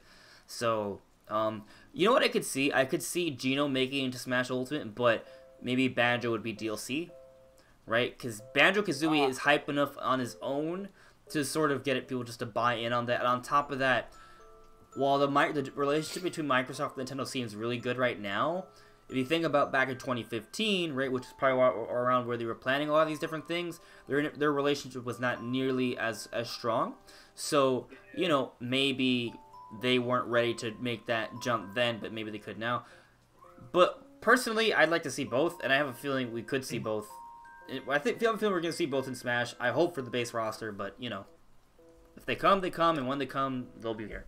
So let's move on to Luigi's Mansion, unless there's anything else I want to say regarding these Smash characters. We're going to have a whole two Smash topics later on in the video, so I don't want to like dwell on Smash the whole entire podcast, but is there anything else you want to add before we move on to talking about Luigi's Mansion? I think we should move on before we get hooked on Smash. Yeah, good idea. So, what do you think, man? Luigi's Mansion 3, like, what are your impressions? I know you're working on an analysis video for that. Yeah. I just finished the script today. Would have recorded it, but as I said earlier, dang construction people be making a racket, so I couldn't. But that will be coming out tomorrow. Shameless plug. But yeah, I wrote a script. I was finished the script for that today, and I was just like constantly finding new details. Even like I wrote an outline, just all the details I could find in an outline that I turned to a script. But I kept looking back at the images as I was writing the script, so I could tell exactly where things were. And I was like, "Oh, wait, I didn't notice this. And I didn't notice this over here, and this is over here, and oh my gosh, there was just different things that be shown." So there was a lot of stuff in that 21-second trailer. Probably gonna be like a 10-minute video. Like there was a lot of information. There's a lot of cool stuff. The Game Explain put up their own analysis before we started the podcast. It's like a 27-minute analysis. Yeah, I don't know what they did because. I'm like 10 minutes. We could do like a mini analysis right here. We know it takes place in a hotel, right? Like we see the numbers, we see Mario's luggage. We know that Luigi's using that plunger from the Smash Direct from a month ago, right? So that's really interesting to me because it says that hey, Nintendo and Sakurai are using Smash to tease other games. Right? Which brings me all the way back to when they showed off Zero Suit Samus at the end of the E3 Direct. I felt like that was so out of place. There's something weird about it. So I wonder if they were implying something about Metroid Prime 4 at the end of the Smash E3 trailer. Because if they're using other Smash footage, pieces, actually other Smash videos. Let me restart. I'll just restart. If they're using all these different like Smash cutscenes to tease other games. At least they did it with Luigi's Mansion. Maybe they're doing it for other games too. Like maybe like that Ridley trailer did suggest something about Metroid Prime 4, right? So definitely making a video centered around that idea, or at least I'm gonna talk about that in more detail later on. Right. But yeah, I thought it was interesting how we got these different like. I think it's cool how all these different things are being teased. That excites me. Yeah, it's very. I kind of thought that it would mean something, but I didn't think it'd be this soon. Yeah. Also, hey, Charvion, thank you for subscribing. But yeah, so like a lot of us were talking about Luigi's Mansion for months, right? We were like, oh, maybe we'll see Luigi's Mansion eventually, but I don't think any of us realized that it was this far into development that it's actually going to come out next year. I want to go back to the NX leaks when people were talking about Luigi's Mansion being in development, and I want to see if they match up with the game that we actually got, because I'm curious to see if those were actually true or if they just happened to get lucky, because obviously at that time Luigi's Mansion was in development, so it's possible that those are true, but I don't remember what they actually said. So I'd be curious to go back and see if the details line up with what we're actually seeing. That's gonna require some research. Yeah, a lot of research. Yeah, maybe we can save it for another topic. I mean, I can do a quick Google search right now, right? Maybe something will come up. NX. What should I Google, Brandon? NX Luigi's Mansion 3. I'm just worried that because of Luigi's Mansion 3 NX. Interesting. Okay, I don't know. I just kind of weird. I just think it's weird how NX came up. Oh, whoa! There's like this Game Explained video about NX has screen controller Luigi's Mansion 3 coming, and more. I don't want to watch the video. I just want to. There were a lot of theories back in the day. A lot. Yeah, this is over 2 years old. Okay, so there's rumors talking about Luigi's Mansion 3 being an NX launch title, which is obviously wrong. Yeah, that wasn't. There's too many rumors. Like, I don't even know what to check. Like, where do I start? Yeah, it's most of these rumors are about it being a launch title, so I just think it was probably a coincidence. Based off this soft search right here. We could do more research and maybe we'll find out more later on, but yeah.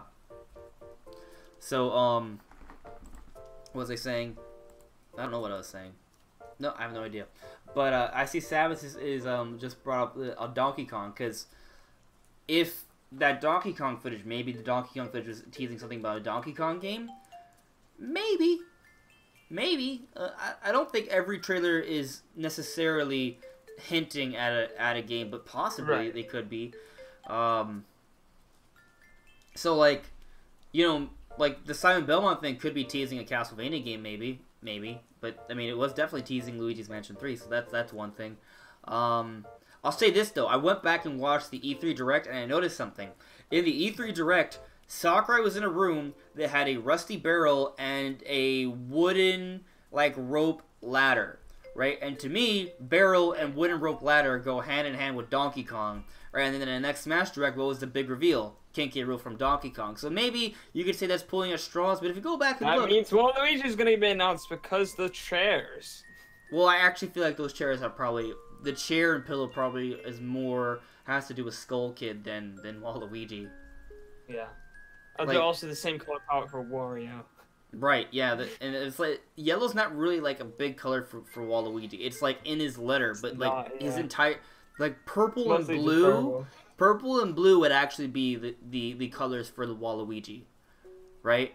Not actually. It's just his twisted or reverse L is just yellow. Everything else is purple and blue. So if the chairs were purple and blue, right, and then there was like a giant skinny stick figure in the background, then it'd be like, hey, maybe that's Waluigi. Yeah, it's Waluigi right there. Right, but it was a purple and yellow chair, which were in the colors of Tattle and Tail from Majora's Mask, and then you had the pillow, which was, of the colors of autumn, like Skull Kid. But again, we're talking about chairs and pillows here, guys, so maybe there's really... just been some nice decoration.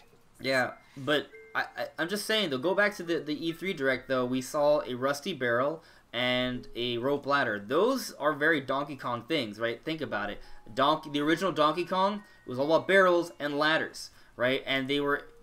That I could see maybe being a tease. Maybe. I feel like that's more of a tease than the purple and yellow chair and the pillow, in my opinion, when I think about it. Yeah, way more. And it did materialize, right? So, but no one noticed the barrel and the rope ladder before when King K. Rool came. That was like super subtle if it was intentional. I feel like it was, because who would put a rope ladder and a rusty barrel in their room? Think about that. Nobody. Think about that. Yeah, right? Yeah, so there's definitely a lot of teasing going on with these different videos, so we should totally be like looking into this. But I guess we should go back to Luigi's Mansion though, because that's the topic here. But because it's a hotel, right? Like, I feel like this is in a way going back to the original Luigi's Mansion, because it's gonna be a giant place. Like, so it's gonna be more focused on one giant space rather than different little. There's still big, different little mansions.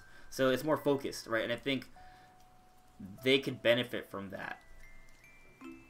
Yeah, that was kind of my issue with Dark Moon, is it was 2-level based, and the mansions are separate. I did, however, really enjoy the fact that each mansion was like different. The areas felt very different. In the original Luigi's Mansion, everything felt pretty much the same. So I liked that, and I like that they're bringing that back with like a bunch of different types of areas. So I thought that was really neat. But other than that, I like the fact that they're all they all flow into each other. You don't have to go out, go to a menu screen, go to the next place. Like, you just explore to the next place. Yeah, it's interesting, and I kind of like. Well, I mean, even in Dark Moon, like, the mansions have some cool things to them, but like, I like the idea of how the hotel could be interconnected, and there could be different traps and chutes and like portals that will put you in random different places. Like, maybe like there could even be a part where you walk downstairs and you end up like on like the 7th or 8th floor, right? Like, so. You're like, what? Yeah, the original Luigi Mansion had some stuff like that. Yeah, and that was really cool. So it's interesting though, because I do think the aesthetic seems to be more along the lines of Dark Moon in terms of like the color and art choices, right? But obviously with a lot more geometry, a lot better lighting and stuff like that. But when I think about it, like in terms of being focused on one place, right, it could be have a bit more of that Luigi's Mansion feel, the original Luigi's Mansion feel as well. So it might be like a happy marriage between the two, and I think that's the best way to do it, because there were good things about Dark Moon, there were great things about Luigi's Mansion, and I think if they take the best things from both and learn from that and make even better Luigi's Mansion, I mean, that would be ideal, right? So, hopefully that's what we're getting with Luigi's Mansion 3.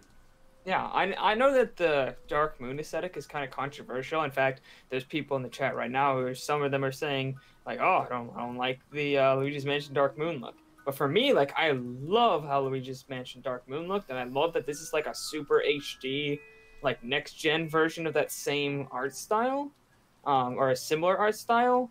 I really enjoy it. I think it's very, because like I was kind of not the biggest fan of the more gritty style of the original. Just kind of felt like it didn't fit with like Luigi, was just there as this like cartoony character, like cartoony ghost, and then this like more gritty like environment. I don't know, it felt like it clashed for me. Personally, I know that's like not the biggest, most popular opinion, but that's just how I felt. So I like this one. I'm not going to attack you. I see that look in your eyes, like I'm not gonna attack you. I have this glint. I'm gonna say you're wrong. Just like Villager. Yeah, exactly. Oh, the Villager stare. Nani? No. But yeah, I like the more like refined, like more goofy look, because Luigi's just a goofy guy, and it still does have like an atmosphere, like a very dark like place a lot of the time. It's a little bit more spooky. Like the lobby area is probably more spooky because there's a lot of lights and stuff. I don't know. There's just different areas too. Like here's something about Luigi's Mansion that I don't think will ever be talked about from the series. There's a point in the original Luigi's Mansion where you're in a room and the lightning will shriek and you will see a silhouette of Luigi hanging. Yeah. That is dark, man. And apparently it's unintentional, but I don't believe it. Unintentional. Yeah. Don't ruin our ESRB rating. Huh? I do hope they keep that kind of like creepy stuff, like the ghost threatening to kill you every 5 seconds, and like brutal. They were like, the ghosts were brutal. Like the very first room you go into after the main like lobby, and the paintings are talking to you. They're just like, we're gonna murder you. We're going to kill you. Here they come. They're going to kill you. Just like they weren't just like, oh, these ghosts, they're going to do happy things. Like they're going to murder you and kill you now. Like prepare to die. Hope you like being dead. Yeah, you know what? When I think about it, though, that's one of the things about the original Luigi's Mansion. Like, the ghosts were a bit more intimidating, right? Like, I feel like they seem to... Yeah. Like people wearing sheets. Sheets are intimidating. Sheets are very... Yeah, well, I mean, I felt like... no, keep in mind, full disclaimer, I did not finish Dark Moon. I did not finish it, not because I didn't want to, but because, and if you've been following me for a while, you've heard this story several times already, but I used to have like over $300 worth of, maybe $200 worth of 3DS games. I had Resident Evil Revelations, Kid Icarus, you know, the new one, I had Dark Moon, I had Ocarina of Time 3D, I had a whole bunch of 3DS games, and they were all stolen or thrown away by a family member. I tried to figure it out, find it, I don't know what happened to them. But put it this way, basically, there was this hate against me liking Pokemon, so it was said that if they found anything Pokemon related, they would throw it away, and I put all my Pokemon stuff in a closet, right, and basically, I didn't break the understanding, I just left it all hidden away, right, because I came back from school, so that's why it was, different circumstances at the time, and ironically enough, I had put all of my 3DS games inside a Pokemon cartridge, right? But I had all my Pokemon stuff with me because I had gone to a tournament. So when I came back, my trophies were gone, and my games, all my 3DS games were gone. Like, that Pokemon case just disappeared. So, ironically, I had no Pokemon games. And I lost Dark Moon, and that's why I never finished Dark Moon. So, yeah. But, from what I remember of Dark Moon and the original Luigi's Mansion seemed to be a bit more menacing. So I hope they kind of go back to that a little bit. I do like that. I hope they do. I haven't seen any signs of that at this point. So, we haven't really seen any dialogue, though. But I still am excited about the prospect of focusing on just this giant hotel, because when you focus on one space, it's kind of like there's more effort put into the craftiness of the level, right? It's kind of like, how like Metroid Prime, excluding Metroid Prime 3, like these levels are really well crafted and they sort of interlock and they do these different things. I'm kind of hoping something similar happens with Luigi's Mansion 3 and this hotel. Hopefully they have a bit of that intimidation factor as well. Hopefully. I don't know. I want to see Luigi hanging. Maybe Luigi won't be hanging. Maybe Mario will be dead. Maybe when they have the reveal trailer, you just find Mario's dead body. His limbs are just dismembered. But on that note, though, it does look like we're going to be trying to save Mario, Peach, and Toad. Mm-hmm.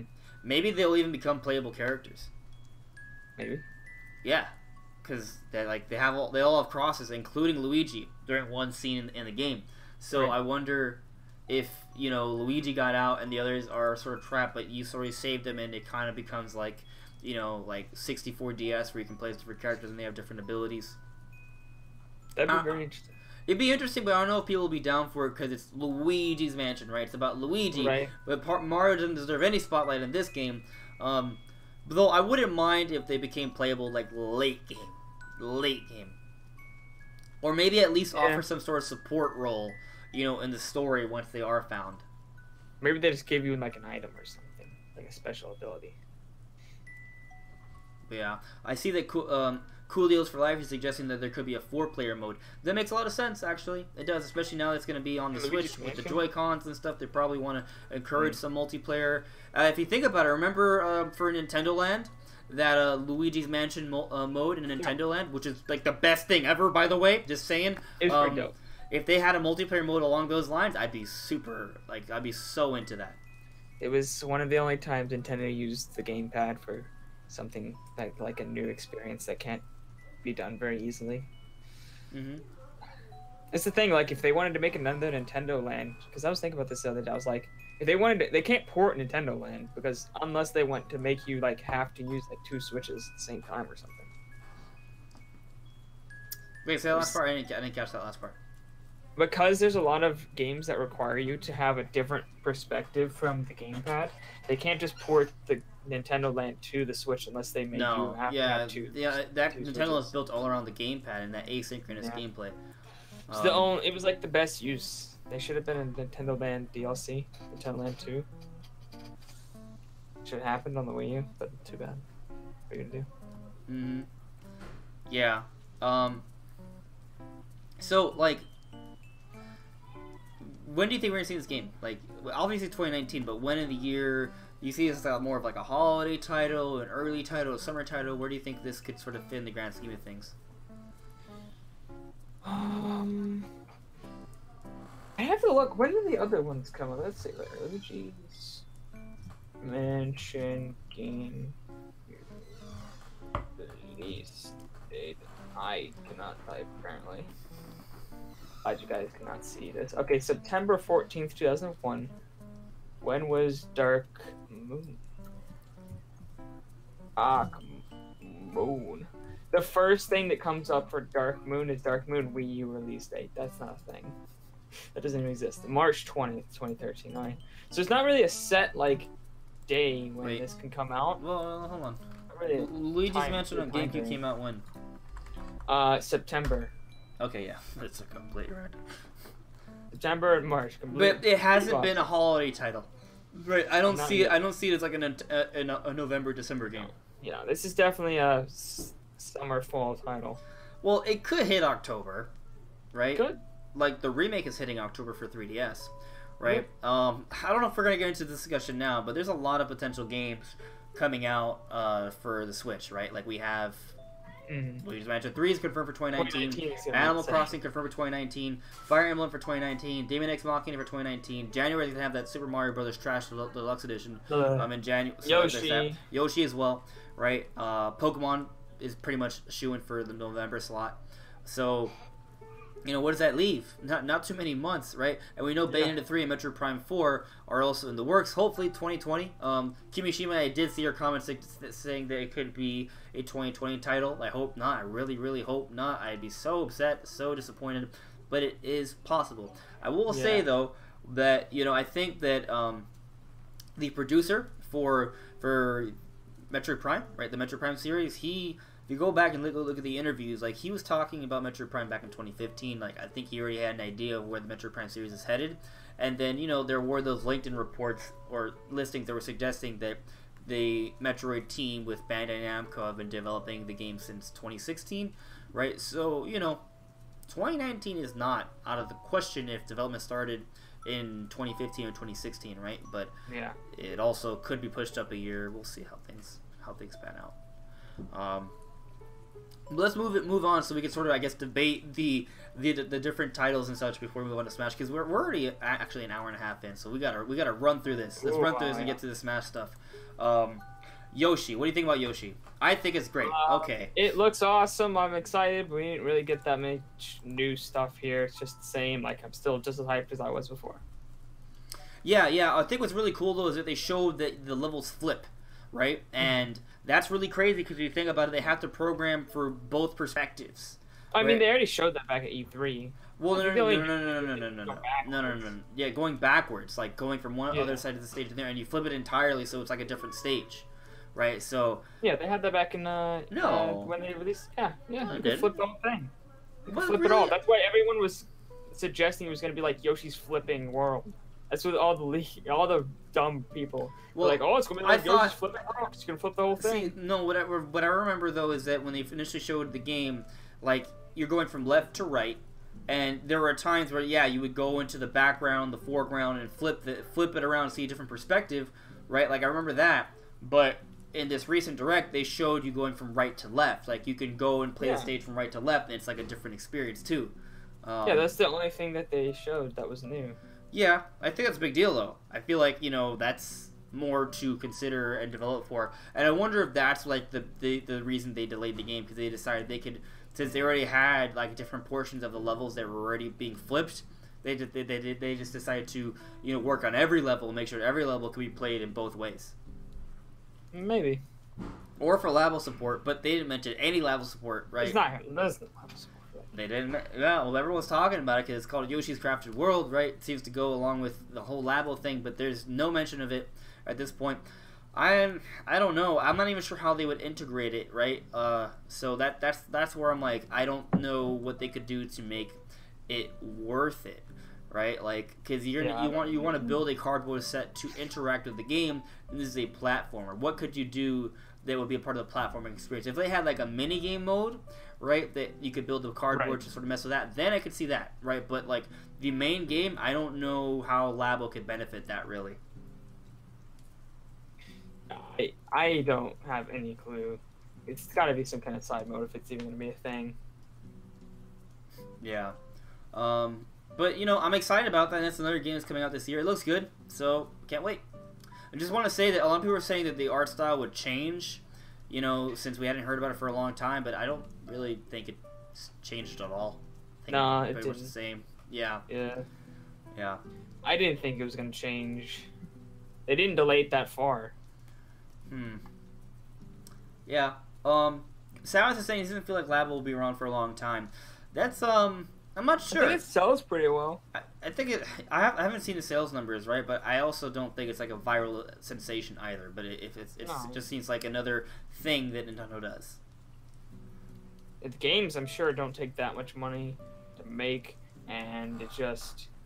I mean, I remember. I don't remember the exact sale numbers from before, but I remember them being good, and I remember Nintendo saying that they were very happy with the sales. So. Yeah. So, I mean, I don't know. I feel like Labo's going to be around for a little while. So, there's just so much potential with that. And I just don't... I wouldn't really think of Labo as anything that's going to really affect, like, the hardcore Nintendo games. I think it's just something separate. And that's pretty much it. According to Shuntaro Furukawa, they sold only 1 million. Yes, this new Labo product for a very niche, young market sold only 1 million. 1 million's a lot. Like, big games. Well, it's not a viral sensation though, right? So I know. Yeah, so it's like based off that, it just sounds like, hey, these are doing. Keep in mind that I wonder how expensive the R&D is for this, right? that's where it sort of matters. Because it's not so much how much the game sells, it's how much that money the game is making based off of how much time and effort and money it costed Nintendo, right? Since the games themselves aren't that big, right, I wonder if they're actually a bit cheaper to make than your traditional game. And if that's the case, selling 1 million goes a longer way than your traditional million for another $60 kind of game. Yeah. I think the R&D is the biggest part here. Yeah. I know 2 different games. You know how many games don't reach even 500,000 sales? Yeah, sometimes 500,000 is actually a success. Yeah. Yeah. It all depends on what on the expectation and how much it costed them.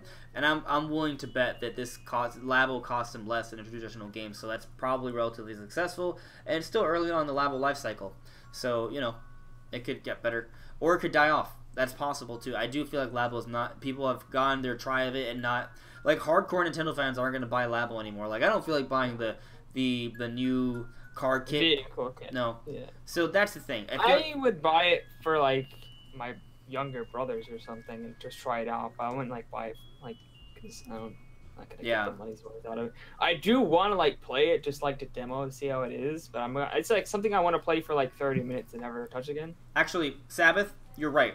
He just said after the ability, they don't know what to do with it. Let me show you guys something. All right. So I'm getting up. Right. Let's see. Let's open this closet door.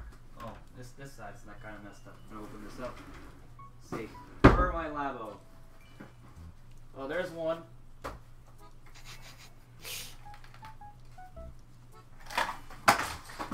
There's another. It's not broken. No Labo were harmed in the making of this podcast.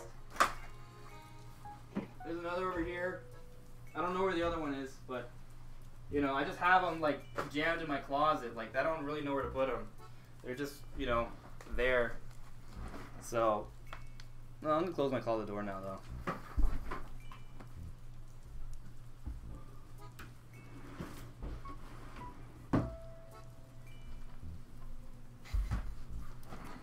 The orphan birds. What? Nothing. I was just reading the comment. Anyways, yeah, it's just the kind of thing I would like to play for like 30 minutes and then be like, okay, good. I will say I haven't done the piano set. I'm waiting to do that with my dad. He's coming over this week, so hopefully we enjoy doing that because it's kind of like building a puzzle sort of. So I do enjoy Labo. I'm not trying to say Labo sucks. I'm just saying I don't really know what to do with it once I play with it for a little bit afterwards. Mm-hmm. It takes up a lot of space. Go back to. Yeah. Maybe I should just feed it to my dog. No. All right. Ship it to me. I'll play it. My little kids will destroy it. Maybe, yeah. You have a lot of siblings, so. But let's move on because we have a lot to still talk about, and we've already been doing this for over an hour and a half. I blame the Animal Crossing music. It's making us be even more passive. We're just too chill. Too chill. We haven't even gotten to the Smash stuff yet. We haven't gotten it. That could take longer than everything else. So I'm trying to push through this. So Final Fantasy. Cool. Don't care. Move on. Moving on. No, we don't have to say. Come on, we gotta see more than that. Like, we don't care. I'm excited for Crystal Chronicles. I'm excited for Final Fantasy VII. I'm excited for Final Fantasy 12. Right? I think those are all cool things. I think Pocket Trash Edition is stupid, but whatever. It was announced with the other games. I might try Final Fantasy VII because it's supposed to be one of the best RPGs of all time. Yeah. Other than that, I'm not gonna buy any of the other ones. So. But I think it's very telling of the improved relationship between Square and Nintendo because they broke it off back during the 90s. So seeing all these different games come is cool. However, none of them are the actual Final Fantasy 15. But I also understand that's kind of a hard game to port. So it's not like they are supporting Nintendo. That's a lot of Final Fantasy, right? A lot of those things have been Sony exclusive beforehand, and to see them on a Nintendo system is really cool, especially Final Fantasy VII.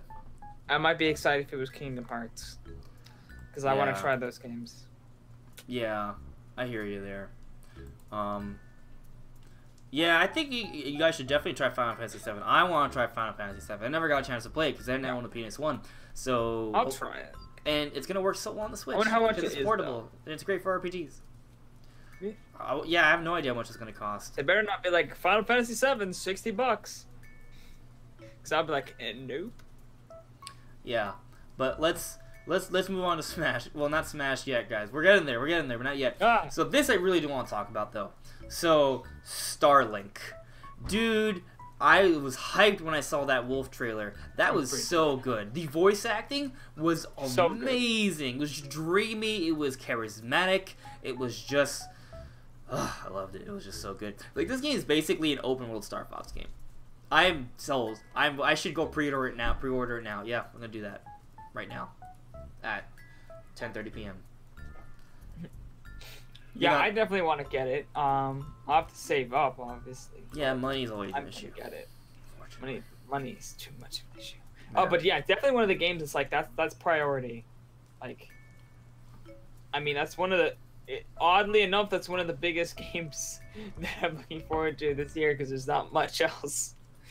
So, it's like top 5 for me. Yeah, for me, the games I'm looking forward to on Switch that haven't come out yet for this year: Starlink, Dark Souls Remastered, Pokemon Let's Go, Smash. Yeah, and Super Mario Party. Super Mario. Yeah, I'm actually really interested in that. I think that's gonna be a really good party game. I really want a good party game on my Switch that I can play with other people. So, and I love how because it's a Switch, you can treat it like a game board wherever you go. Right? It's not just on a TV experience. It's it's like a Monopoly experience that you can fit kind of in your pocket. So that's pretty cool. But yeah, for Starlink, dude, I just think it looks amazing. Like, it has there's barrel rolls in there, there's charge shots in it. It's open world. It's kind of like a more like hand-picked, like crafted, No Man's Sky, and that's super cool to me. And it just seems like they're putting a lot of work into the cutscenes, and from everything I'm hearing, they're actually pretty well embedded into the story, right? Don't treat Star Fox as cameos in Starlink. They are what Ubisoft is saying. It's a crossover game.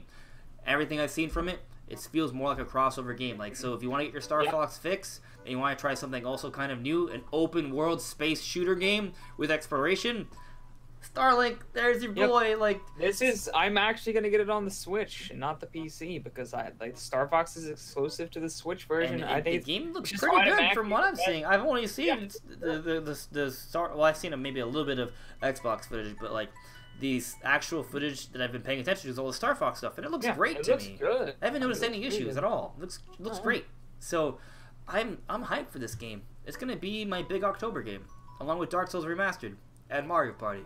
I have a lot to play. I have a lot to buy. And I still haven't got. For me, like, it's a lot less. It's just Smash, Mario Party, and Starlink. Like, I might get Pokemon, but I might just wait for Gen 8 because the Pokemon, it's looking like super casual, and I don't know how fun it would actually be to play for me. So. I'm actually kind of looking forward to it because it's looking like this rumor for Pokemon Let's Go might come true, where the champions are the original, depending on which game, are Red and Blue. The original Red and Blue are going to be the champions, apparently, according to a rumor, right? Like, and one part of the rumor that has come true is that you're going to have like these special moves for Pikachu and Eevee that are motion based, and we saw it with a recent trailer, and it even gave the date for when that trailer would come out, September 6th. So that's really interesting. That part came true. So that means that if this entire rumor is true, right, it talks about there being Red and Blue as the champions, there being a whole, like, a post-game episode, right? So it's like a different, like, another story that takes place that's harder. Like, all of the enemies are harder. You refight everyone. There's more mega evolutions, right? So that sounds good to me. Oh, more difficulty? Yes, give it to me. So, and apparently there's going to be, like, an online hub as well where you can fight different trainers and play as different trainers. So if that rumor's true, that's actually pretty cool. So we'll see. We'll see. I might get it.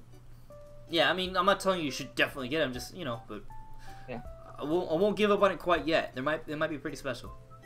So yeah, Star Fox Zero was kind of an embarrassment because there was so much they could have accomplished with it, but they couldn't. It was just exemplary for the trash that was the Wii U. And while I love my Wii U, it was just not a good situation for Nintendo. So, Star Fox Zero probably existed the way it did because Nintendo needed to get out games for the system that they knew was dying, right? And they got something out that didn't take too long, right? They didn't have a huge budget or development team behind it. It was just Miyamoto himself was like, yeah, Nintendo barely gave me like a budget. They were like, oh, I guess maybe we'll give you a small development team and a tiny budget because I guess we'll let you make this game because you really are begging and you won't stop pestering us about it. I'll just go make Star Fox. Yeah, so I mean, I think it was kind of more just about that's probably why he made it weird, because he just wanted to focus on the uniqueness of it. And I think that was kind of its downfall, right? Like, I think the game potentially could have been better if they just offered a no more traditional control setup, and that alone would have multiplayer. If it had multiplayer would have costed them more money, though. They could have just made it a multiplayer. Like, they could have just made a multiplayer Star Fox. People would have bought it. Like, they didn't even need a story. Well, I mean, if it had, you might be right. But yeah, like, I guess kind of wish. In hindsight, though, I think people would have complained about there being no story. People complain no matter what. But like, in hindsight, like, that would have sold more with the current knowledge. What if they made the multiplayer mode like a massive multiplayer mode, right? Where it's kind of like Star Fox 2, where there are different squads, right, that are all having different fights on the map, and you have to pick different points, and you're slowly moving towards the middle. So every time you play, right, it's kind of like they're simulating the Star Fox story, where there's this war going on in the Lilat system, and you travel to different planets, and you engage in like actual fights, and it's kind of like you're strategizing as the route you take and sending out resources to, you know, basically Star Fox 2, but in this modern era with online. I don't know. That'd be really cool. Yeah, it would. Yes, it would. I want it. But apparently Starlink is kind of like that, actually. Yeah, sort of. Because it has, you do manage like resources and bases and stuff, and go out to fight different things. It's not online from what I know, but it does have that kind of like Star Fox 2 experience in the HD era. So yeah, check out Starlink, guys. I think if you're a Star Fox fan, you might really like this. Yeah. What if Starlink on Switch teases a new Star Fox game for Switch? I think, you know, if it does well, it could open the door. Yeah, because I think the next Star Fox is planned is probably Grand Prix. Yeah, so between this and Grand Prix, which is probably a next... Oh my god, that's another game. Probably a next year thing. Those could leave the door open for a good Star Fox game coming in the future if they're both successful. So we'll see what happens. Yeah, I gotta remember, we gotta go through this quickly. Town. What did you think of Town? It's being developed by Game Freak, which is what's really exciting to me. I mean, it had a nice visuals for the most part. There were some textures where I was like, what is this? Like, the grass texture was super crappy. But the art style overall looked pretty. I mean, there wasn't very much. I go straight to graphics because they didn't give us much details in the actual game. They say you play in a town. That's where the game takes place. There's a town. There's monsters. You fight. It's an RPG. Yep. Yeah, that's it, pretty much. Maybe you should do an analysis trailer of that. Yeah, I know. Probably only like 10 people will watch because it's a new IP. But you know, that's How can you? Whoa. Tenchi Muyu is saying he's passing on Town. No thanks. You don't even know what the game is yet. You've seen like the barely tiny teaser trailer, and you're like, nope. Well, I mean, if you don't learn into the aesthetic, I can understand that, I guess. Like that's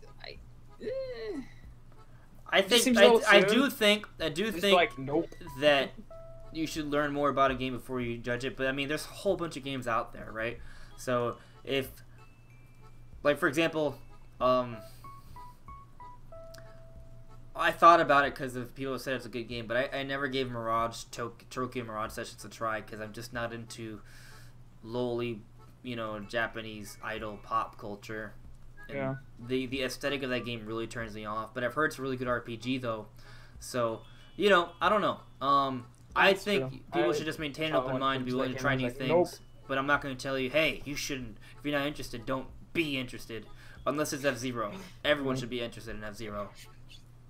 I'm just kidding. Yeah, I guess if you're just not in RPGs, you don't like the aesthetic, then that could turn you off. What's interesting to me is not so much the game itself, even though I think it looks pretty, and I don't think it's gonna be a full-on game. I think it's gonna be like an eShop title, from what I've seen.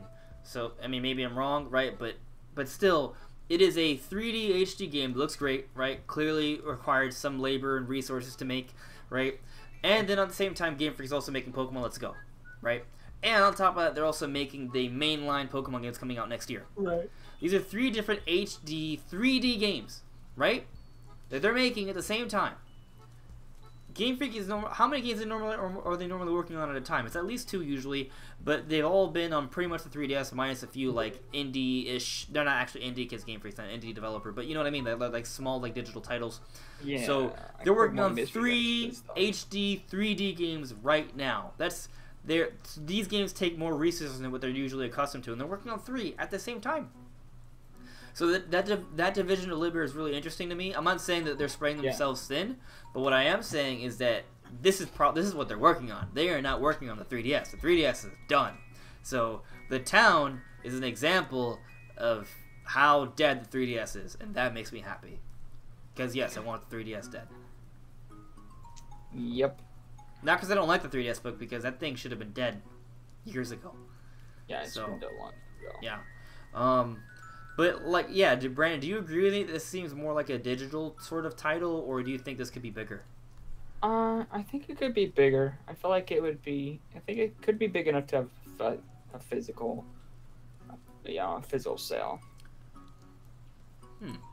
Okay. It's really up in the air though. We know so little. Like it could be the smallest game ever. It could be a new, new IP for Game Freak that they're gonna make tons of sequels to. Like who knows?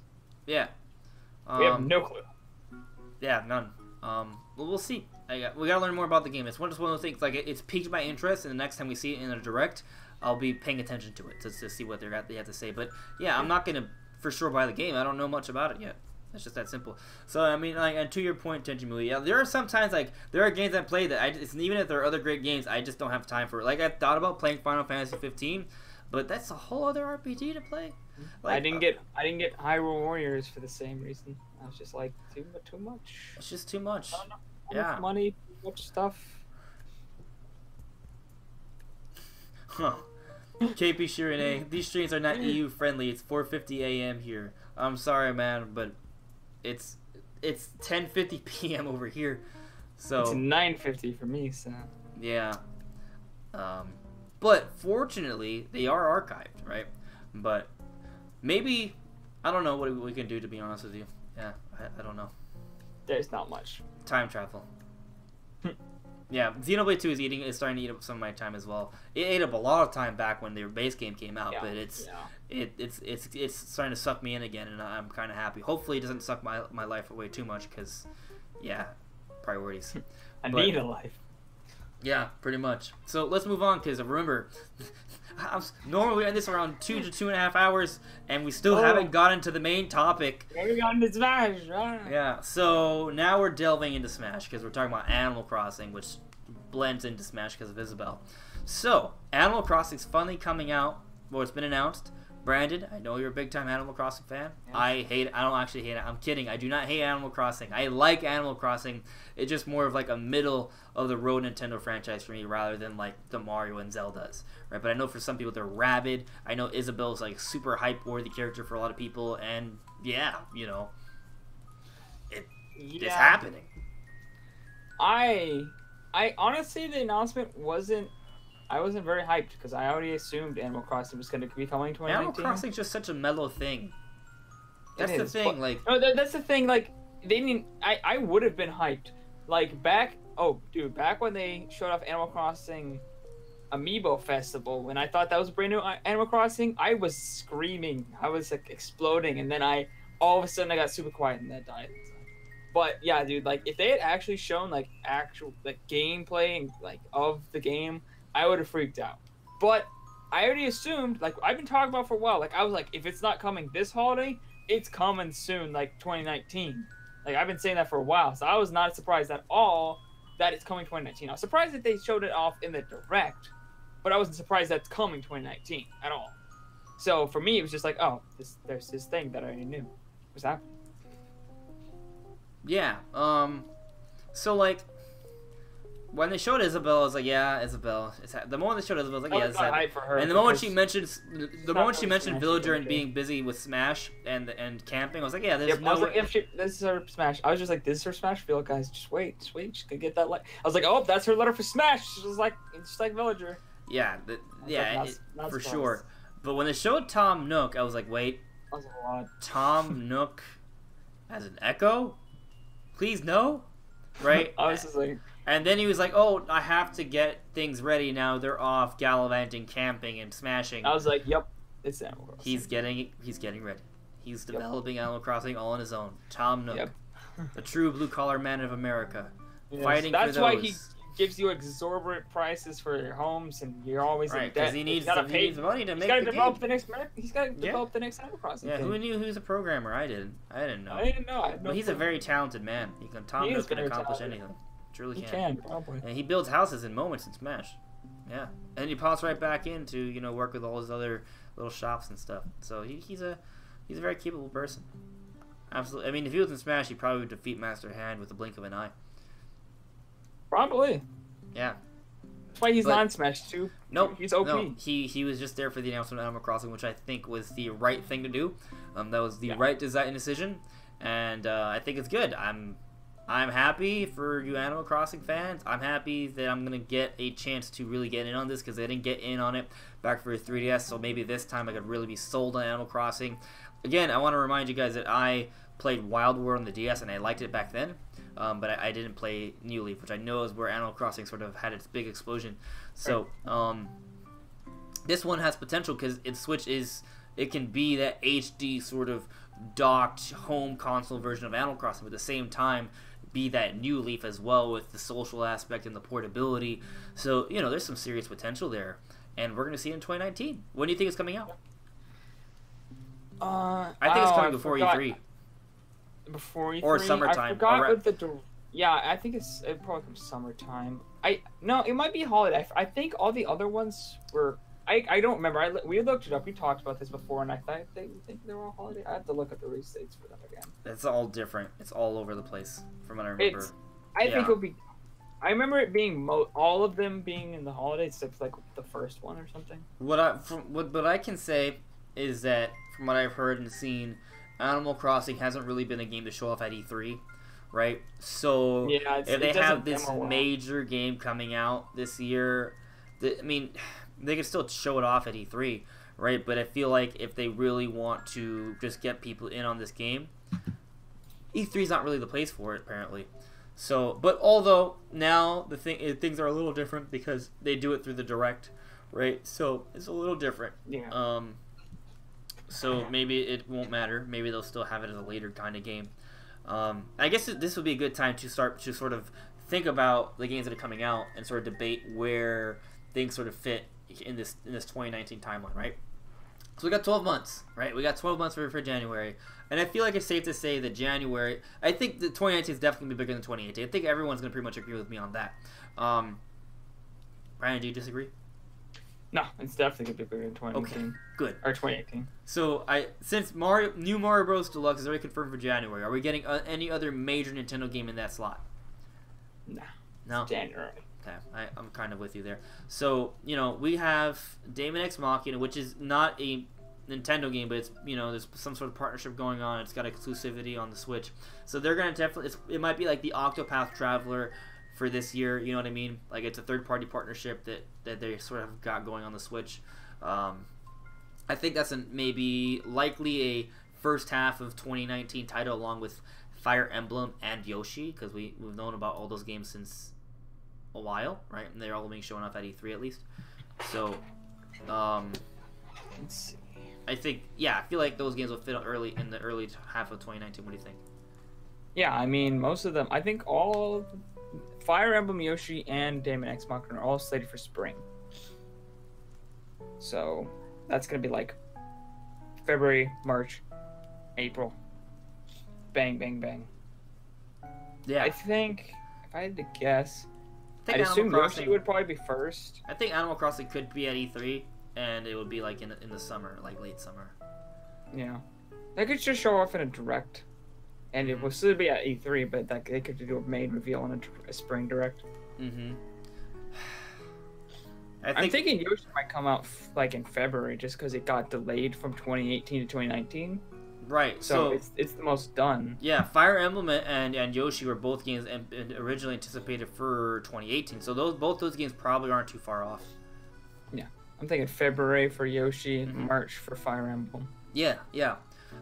So there's that. This town game, I feel like... I don't even know when it'll come out. I have no idea.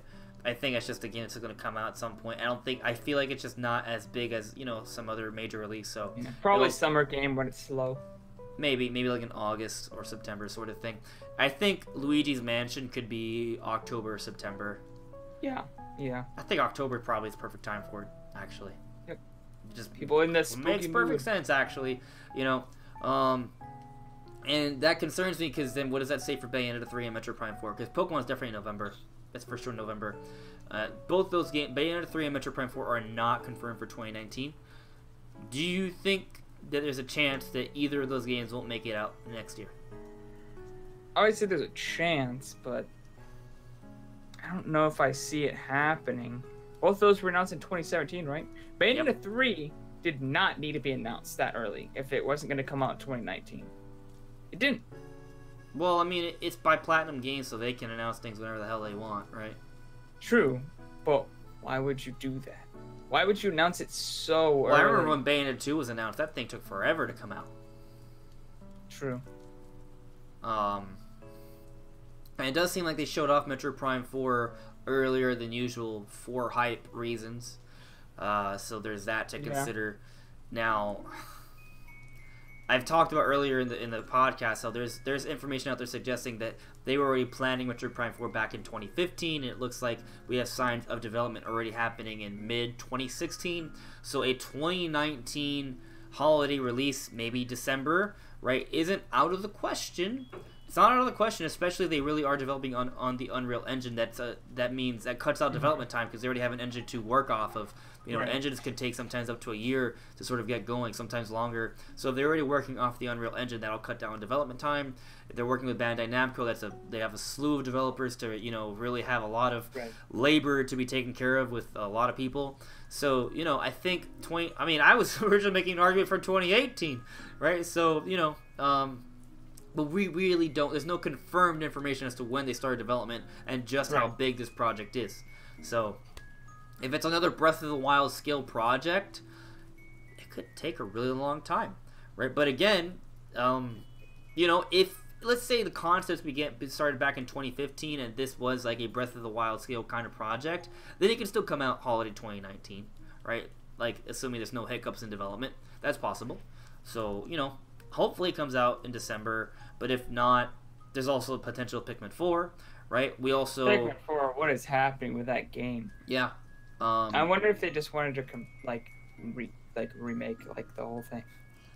Yeah, and I feel like, you know, we're getting close to that time where we should maybe get a racing title from Nintendo, either be 1080, right, or Wave Race, or Zero, right? Or like, Star Fox Grand Prix. Or there's also Star Fox Grand Prix, right? You know, that was reported by Eurogamer, so it's very likely to be real. A lot of inside sources have said that that's real. So, you know, that if that's not Retro's project, then something's Retro's project. So that still is a thing, right? So that's also an option for 2019 as well. And then, you know, 2019 is probably around the time we might start hearing something about the next big Mario or next Zelda as well. The hype cycle is going to start for that soon. We may see a 2D Zelda at some point next year. So, you know, I imagine 2D Zelda is what we're going to see next, just because Nintendo did say they wanted to make one. I really enjoyed A Link Between Worlds. I thought that was great. Oh yeah, that's probably. I can't decide between that one and Spirit Tracks. My favorite 2D Zelda. Yeah. And there's also the question of HD remakes, right? So Skyward Sword HD is still something that's talked about. People are still talking about Metroid Prime Trilogy HD. Maybe that turns out to be an early 2019 title. Maybe. Nice. That way people can still play Metroid Prime 4 in December of 2019, hopefully, right? Or the slightly more pessimistic, but maybe possibly true, is that maybe we get Metroid Prime Trilogy HD in 2019, and then we get Metroid Prime 4 in 2020. Regardless what happens, it looks like there's a lot of games coming out the Nintendo Switch next year. So. Yeah, next year seems stacked. Brandon, what is your most hyped game for 2019? Before we move on to all the Smash Leaks and stuff. Animal Crossing? I'd have to say. What's wrong? I'm just kidding. Confirmed 2019 games, Animal Crossing. If Metroid Prime 4 comes out 2019, I'd have to see the trailers for both to decide, but probably Metroid Prime 4. Okay. It depends on how big the scale is, because it's just going to be like a normal, kind of like smaller scale, then I'll be like, oh, you know? For me, it's definitely Metroid Prime 4, but since it's not confirmed for 2019, which is a good point by you, then I would have to say Pokemon. next generation. It's the true next generation of Pokemon on the Nintendo Switch, right? The Pokemon Let's Go is going to kind of help them kind of get the hiccups out of the way, really get an established framework, and try out some really cool concepts. So it's kind of like the thing, like if you look at all the different Pokemon games, there's the first Pokemon game, and then there's the next Pokemon game. The next Pokemon game always gets a really big jump. So Pokemon Let's Go is already a huge jump for Pokemon, and technology-wise, I understand that they've sort of minimized a lot of details because it's more for a casual audience, but we'll get those details back, and they'll have an established framework on the Switch already. So Pokemon 2019 could be a really big project. So that's really exciting for me. Yeah, I'm not, as somebody who's not a big Pokemon fan, it's just like I'll wait and see if it interests me. But to maybe tickle your that's a weird phrase. To excite you a little. That's also the phrasing. You're not helping. Pique your interests a little bit more. Whatever, man. The town, right, that's being developed by Game Freak, that's a beautiful game, right? So that's a game developed by Game Freak. So if that's what they're doing with Town, which seems to maybe be a little bit more of a smaller budget game than Pokemon, what are they going to do with Pokemon 2019? Like, they could look even better than Town, and Town looks great, right? So Town does look good. Yeah, so I'm pretty excited about it. I don't know what'll happen. Yeah, and Animal Crossing and Luigi's Mansion 3, like, this is going to be a good year, and if they announce F-Zero, I will run many kilometers. But yeah, let's move on to that Smash stuff, guys. Since we now have gone over 2 hours and we still haven't talked about the main topic. Yeah. We're just gonna, these last 2 topics, we're just gonna jumble it into one giant topic. So just keep that in mind, guys. One big topic. Let me see what you guys are saying in the chat. In the UK, Smash will be getting released again. Okay. Hey, GG. Yeah, man. Well, guess what? Just for you, not actually for you specifically, but accidentally or coincidentally or fortunately, we haven't even gone to the Smash stuff yet. Like, we did everything else, and we're still, the main topic is only starting just now. Yeah, Caleb. I think Luigi's Mansion 3 is. I'm looking forward to it. And yeah, KB Shirane 2019 I think is pretty much a shoe-in to be better than 2018. Here's another thing about 2019. 2019 is probably the year of DLC for Smash Bros. Ultimate as well, right? So just because Ultimate's coming out this year at the very end, that does not mean the end of the Smash hype cycle. It's going to continue afterwards. So there's that to take into consideration as well. For some people, that's all they need for 2019. So, still a lot to be excited about. A Donkey Kong racing game, Sabbath, or a Four Swords adventure. Yeah, I wouldn't mind. Okay. I'd rather 2D Donkey Kong or 3D Donkey Kong than Donkey Kong. No, do not 2D Donkey Kong me. Don't do that. Unless it has King K. Rool. That's what I really want. I want a new Donkey Kong game with King K. Rool. And what if, how we were talking about how Smash has been teasing different things with the different cutscenes, and right. Sabbath, you even alluded to it yourself, that maybe that King K. Rool scene was alluding to a Donkey Kong game? Well, what if it was? What if the next mainline Donkey Kong game has King K. Rool? Heck, maybe Retro Studios is working on another Donkey Kong game and it has King K. Rool. I want to see the return of King K. Rool in the Donkey Kong series. So, originally I thought that maybe it was because of Rare, and it may still be because of Rare, but it's not like a rights issue, right? I think it could just be because Nintendo just wants to move away from that design. But I think they should bring it back. I think Smash is revitalizing King K. Rool. It could give developers more ideas for King K. Rool, and I would love to see him back in the Donkey Kong series as the main antagonist. A new 3D Donkey Kong game. That'd be epic. Truly epic. But yeah, so let's jump into the main topic, and even 2 hours and whatever. We'll be done by 2 hours and a half. It'll be fine. So maybe 108 Smash stages apparently. So basically, Koro said there's gonna be 108 stages in Smash Brothers, or they said there's 108 stages in Smash Brothers. I have to check the translation. I don't know if you've checked it. Have you checked it, Brandon? The exact translation? I have not. So I want to see the exact translation, because depending on the wording, and that's the thing with translations, that the wording can be really weird, because what if it's a typo? The debate is that it could be a typo. What if they were just saying, oh, this is how many stages are currently in the game, right? They're now 103 stages, right? But what if they actually accidentally put 108? Potentially a typo. Maybe.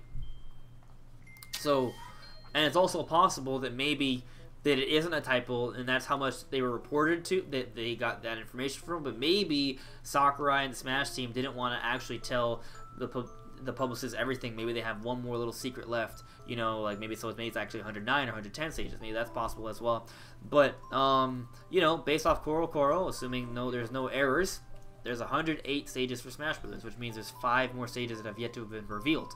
And if you look at the, you know, last time they showed the Smash stages in the you know, the King K. Rool Direct, there were technically enough space for 6 more stages, but of course they could just rearrange things, right?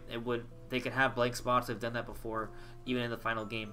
So, well, Brandon, what do you think? Do you think there's 180 stages? What are your thoughts on all of this? I definitely think there's gonna be more stages revealed.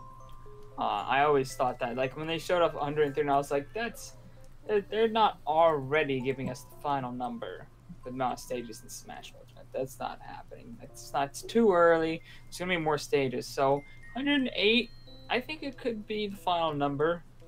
I mean, I would hope there'd be. It depends on what stages there are. I would hope there'd. See, in my perfect world, there'd be another Breath of the Wild stage with a different area, and there'd be a couple stages like that where they showed off like another Splatoon 2 stage because they only have one. Like, there's so much Splatoon not represented. Can't even English. Represented. Neither can I. There's a lot of things that they could show, like for new games, like Breath of the Wild is one of the biggest games they've ever made, and they only have one stage for it, and it's not even that cool. Like, they need at least like another stage for that one. Splatoon is one of the biggest hits in recent times. They should get another stage for that one. So like, hopefully there'll be more than 108, because I think we're gonna get a few new stages for some new characters announced. But I would hope it'd be at least 108. Like, if this is all the stages that there are, I'm gonna be disappointed. Just because, like, there's not that many new ones. Yeah, that's the thing. There's not that many new ones. But it's a lot of stages.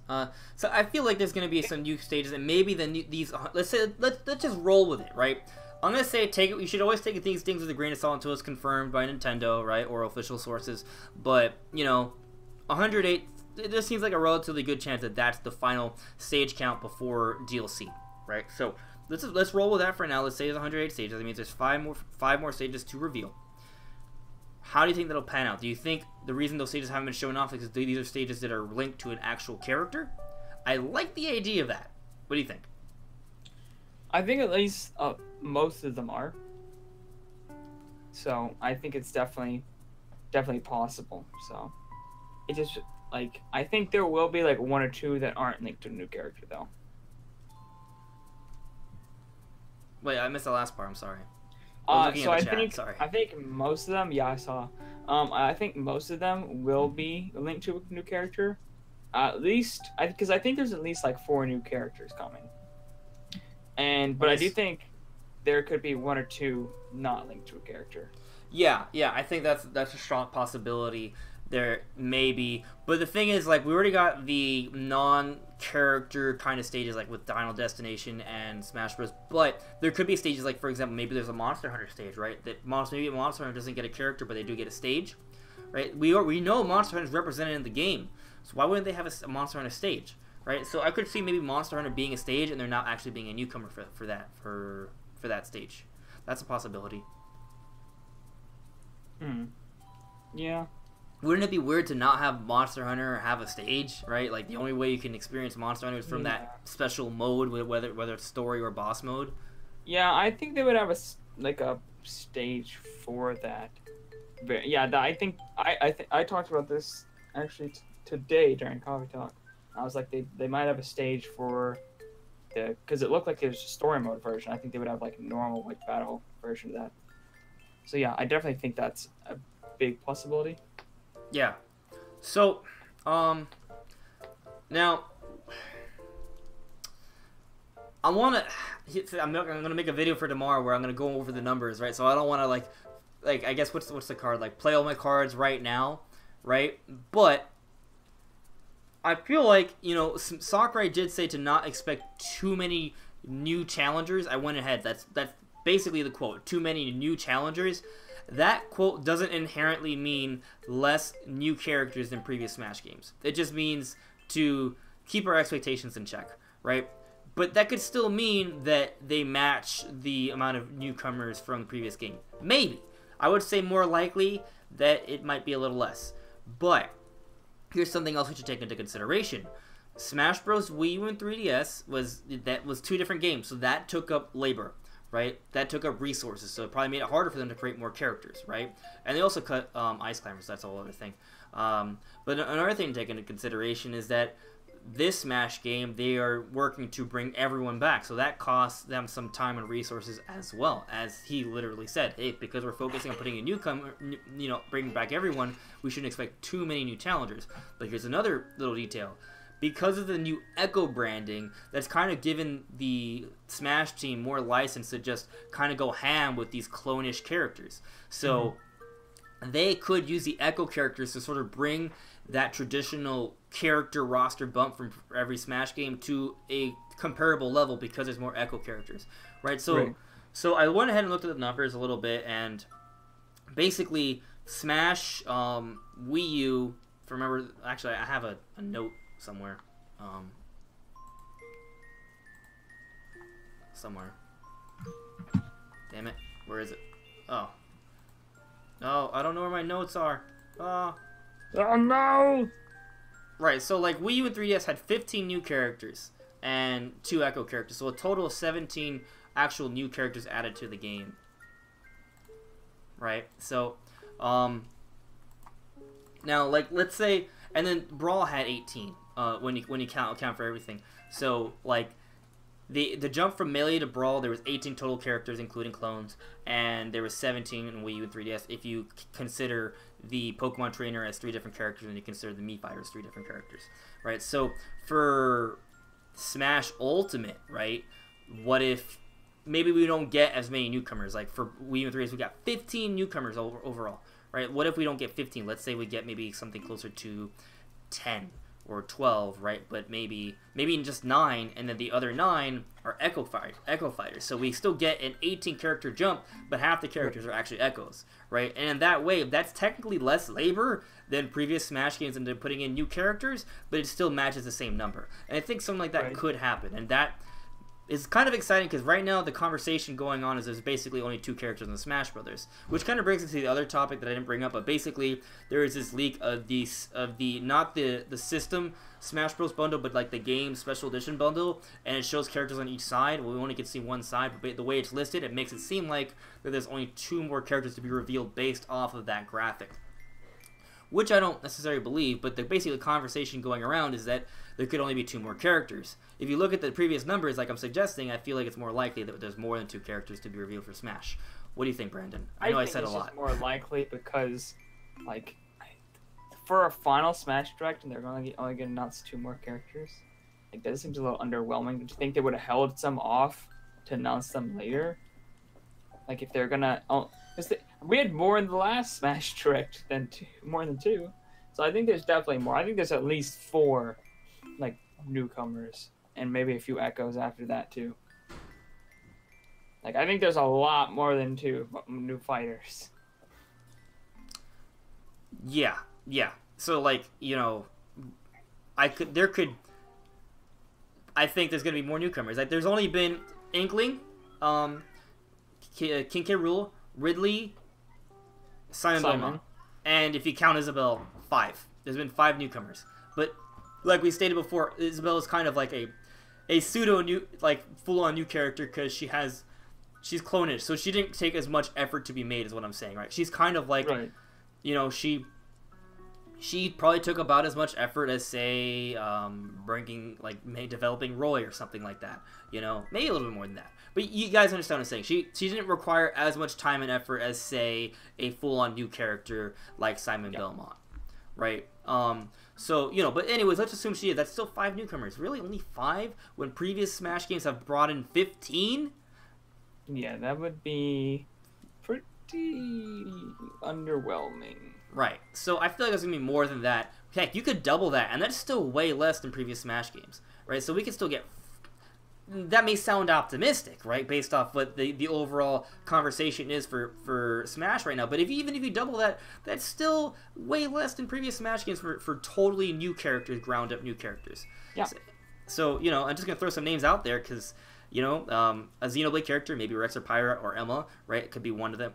I think there should be at least one more Xenoblade representative, right? And I think Malos is the perfect echo for Shulk. Just saying. He has the Dark Monado. He's a dark counterpart, and the whole motif is villains versus good guys. So I feel like that's kind of a likelihood if eventually, right? But then there's Geno. Geno is a possibility, right? Like, Sakurai tried to get Geno in for Brawl. He was a costume in for Wii U and 3DS, and other costume characters have made it in, like Inkling and Kike Rule, right? We have Isaac, like, supposedly, or seemingly, at least, it seems like Sakurai was teasing a Golden Sun character, right? And he's also very high up in the polls, just like Isabelle, just like Kinky Rule, just like Risley, and just like Geno. So maybe Isaac also could be one of those characters that's added to the game, right? So we have a Xenoblade rep, a Geno. We have potentially Isaac, right?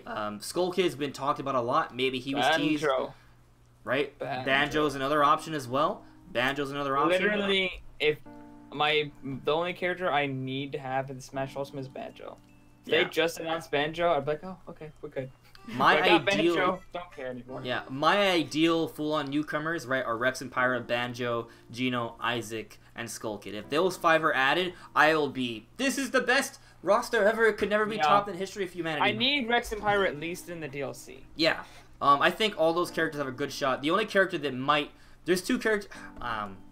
I think definitely we're gonna eventually get a Xenoblade character no matter what. I think that's pretty much guaranteed.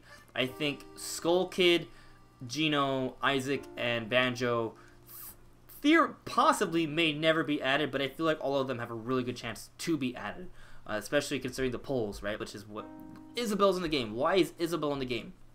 Because of fan demand. That's what this game's all about, and all those other characters are really high up in fan demand. So I think those are likely. And there's also Bandana Waddle Dee as well. That's a strong possibility.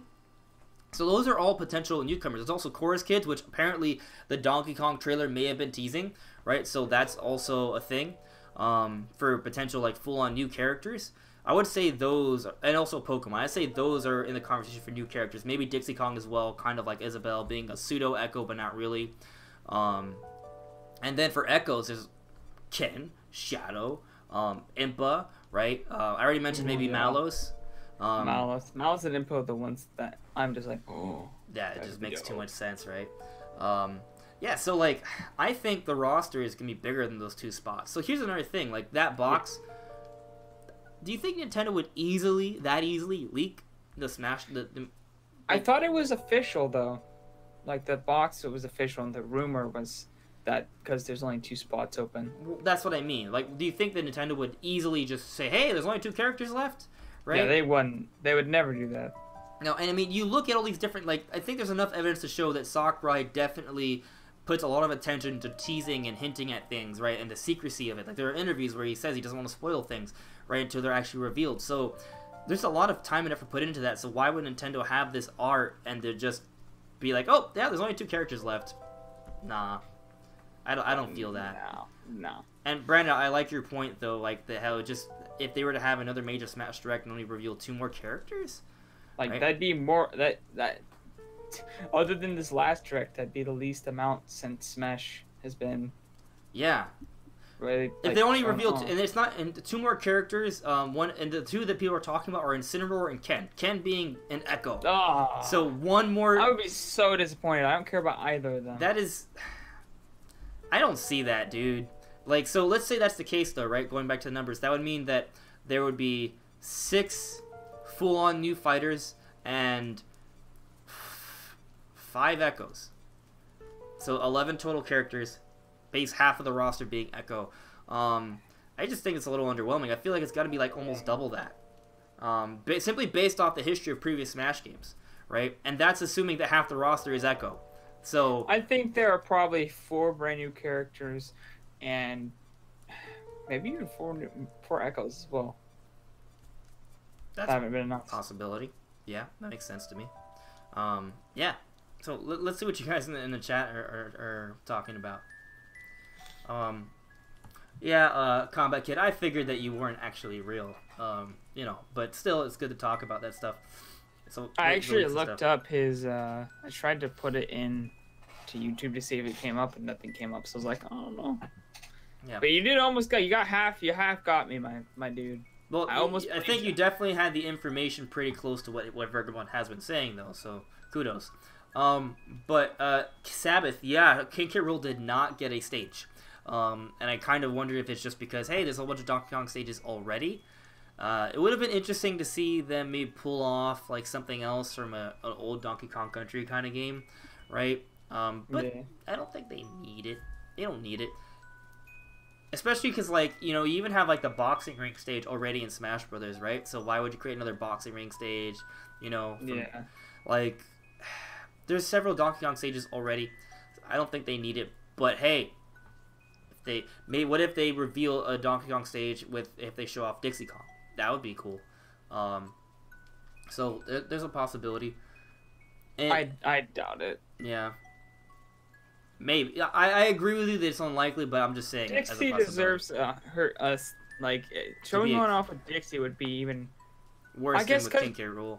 Yeah. Well, I guess because King K. Rool though was the last thing like in the direct. Well, it's like that kind of. What if they had a Donkey Kong Country Tropical Freeze stage?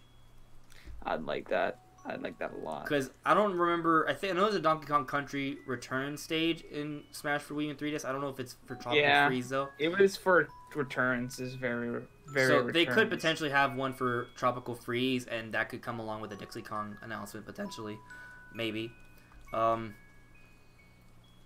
Yeah, and I think it's pretty clear that they're gonna have at least one more direct where they're gonna go out with a bang, and I think having an Echo and a Pokemon, a widely expected Pokemon rep is just too anticlimactic. I got into a conversation with someone on Twitter where they're like, oh well, the last character revealed for 3DS was Shulk, and the last character revealed for Brawl was Olimar, and the last character revealed for Wii U was Duck Hunt, and those are all anti-hype characters. And I just disagreed entirely. Like, first of all, those are all characters from different series. So hype. Yeah, Duck Hunt, if you have an appreciation for history, is actually really freaking cool. And Olimar, hey, dude, I think you're underestimating the coolness of Pikmin characters, of the Pikmin fan base. So, this guy was comparing those to All I remember was hype. Ken, a third-party Echo character, right? Which is not even going to be is going to be a clone, right? Like other Echo characters feel pretty different. Like this Echo is going to be like almost a color swap, almost, but not really. And then a Pokemon rep. So I don't really buy that. And just for the record, if they didn't add a Pokemon character, it wouldn't bother me. And I'd be okay with that. Because I don't think they need another Pokemon character. There's so much Pokemon representation already. All you need to do is throw in Pokeballs. More Pokemon items. And that'd be fine. For me personally. That doesn't mean I don't want a Pokemon character. I'm just saying, like, if it's between Rex and Pyro or Skull Kid or Banjo-Kazooie, I'm taking those. So, but I just don't. So, but I mean, Brandon, how do you feel about the Incineroar rumors, though? Do you think that Incineroar is legitimate? I'd hope not, but knowing Sakurai, he likes to put 1 trillion Pokemon characters and 1 trillion Fire Emblem characters, so it's possible. I would hope no. Don't want another Pokemon character. No, but yeah, I mean, a lot of people are really on that Incineroar hype train. I know a lot of people prefer Decidueye. I also prefer Decidueye. Yes. But I would even prefer because Decidueye would be interesting. Like, yeah, sure, Incineroar has the whole Z move, the Darkest Lariat, and stuff like that. So he's very fitting for a Final Smash, but so is Decidueye, right? And he's a Ghost Grass type who has arrows and has Spirit Shackles, so he can like lock people in. Like, they can really play with that ghost typing and make him a unique character, I think. So I like Decidueye from a design perspective, but I also understand that they may have had the design for a Pokemon character from early on. So, maybe it was Incineroar. Apparently Incineroar is more popular in Japan. Yeah, he is. And Decidueye is already in Pokken, so it's kind of like less incentive for them to put him in Smash. I kind of don't even want them to go for a starter. I kind of want them to go for like something really different. you know, like just a completely bonkers Pokemon. The Sandcastle Pokemon.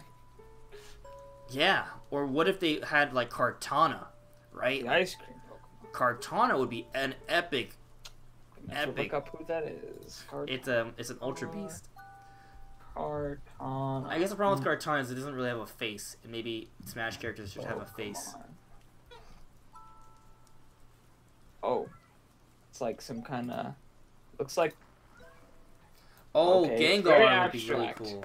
Very abstract. Yeah, I like the idea of Gengar being a Smash character. Gengar would be a great Smash character. It's almost like origami Pokemon. Yeah, pretty much. It's like razor blade, grass, steel, origami killer. Somebody rendered him in Unreal Engine 4 apparently. Hmm. Not a very good render, but somebody did I'm it. not gonna bother to look until later. Or maybe it's just a drawing. I don't know. It's some kind of render. It's a 3D render. Yeah. So Gigi, yeah, we're aware of. I'm aware of that at least, but I'll read it out loud.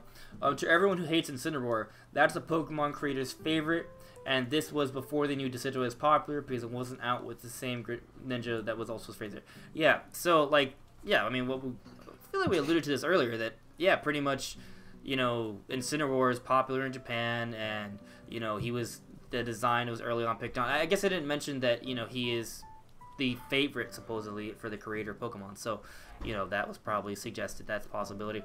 I hope it's someone else. I hope it's just a really interesting Pokemon that's just like there's a lot of different kinds of Pokemon it could be, but whatever. Incineroar would still be fine.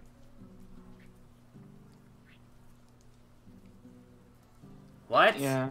You don't care about Pokemon. Digimon is better. Blasphemy. But Metroid is better than both of those. Metroid is better than everything. True. Not true. Lies. People can't have opinions. What's wrong with you all? Metroid is not better than anything. Yeah. Well, Zelda is better. I love Metroid and Pokemon, so I love both. Yeah, but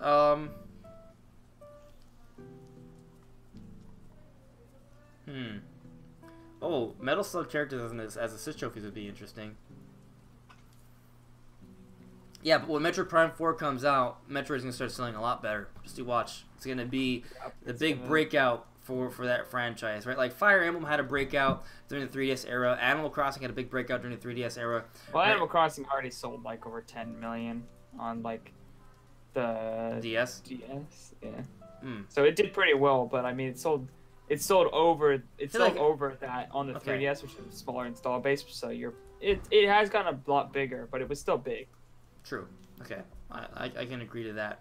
But still, there are franchises from Nintendo that weren't that big once upon a time, and they've gone bigger. I think Xenoblade sold over 1 million in a month. Yeah, it's not like breaking out like Animal Crossing or Fire Emblem.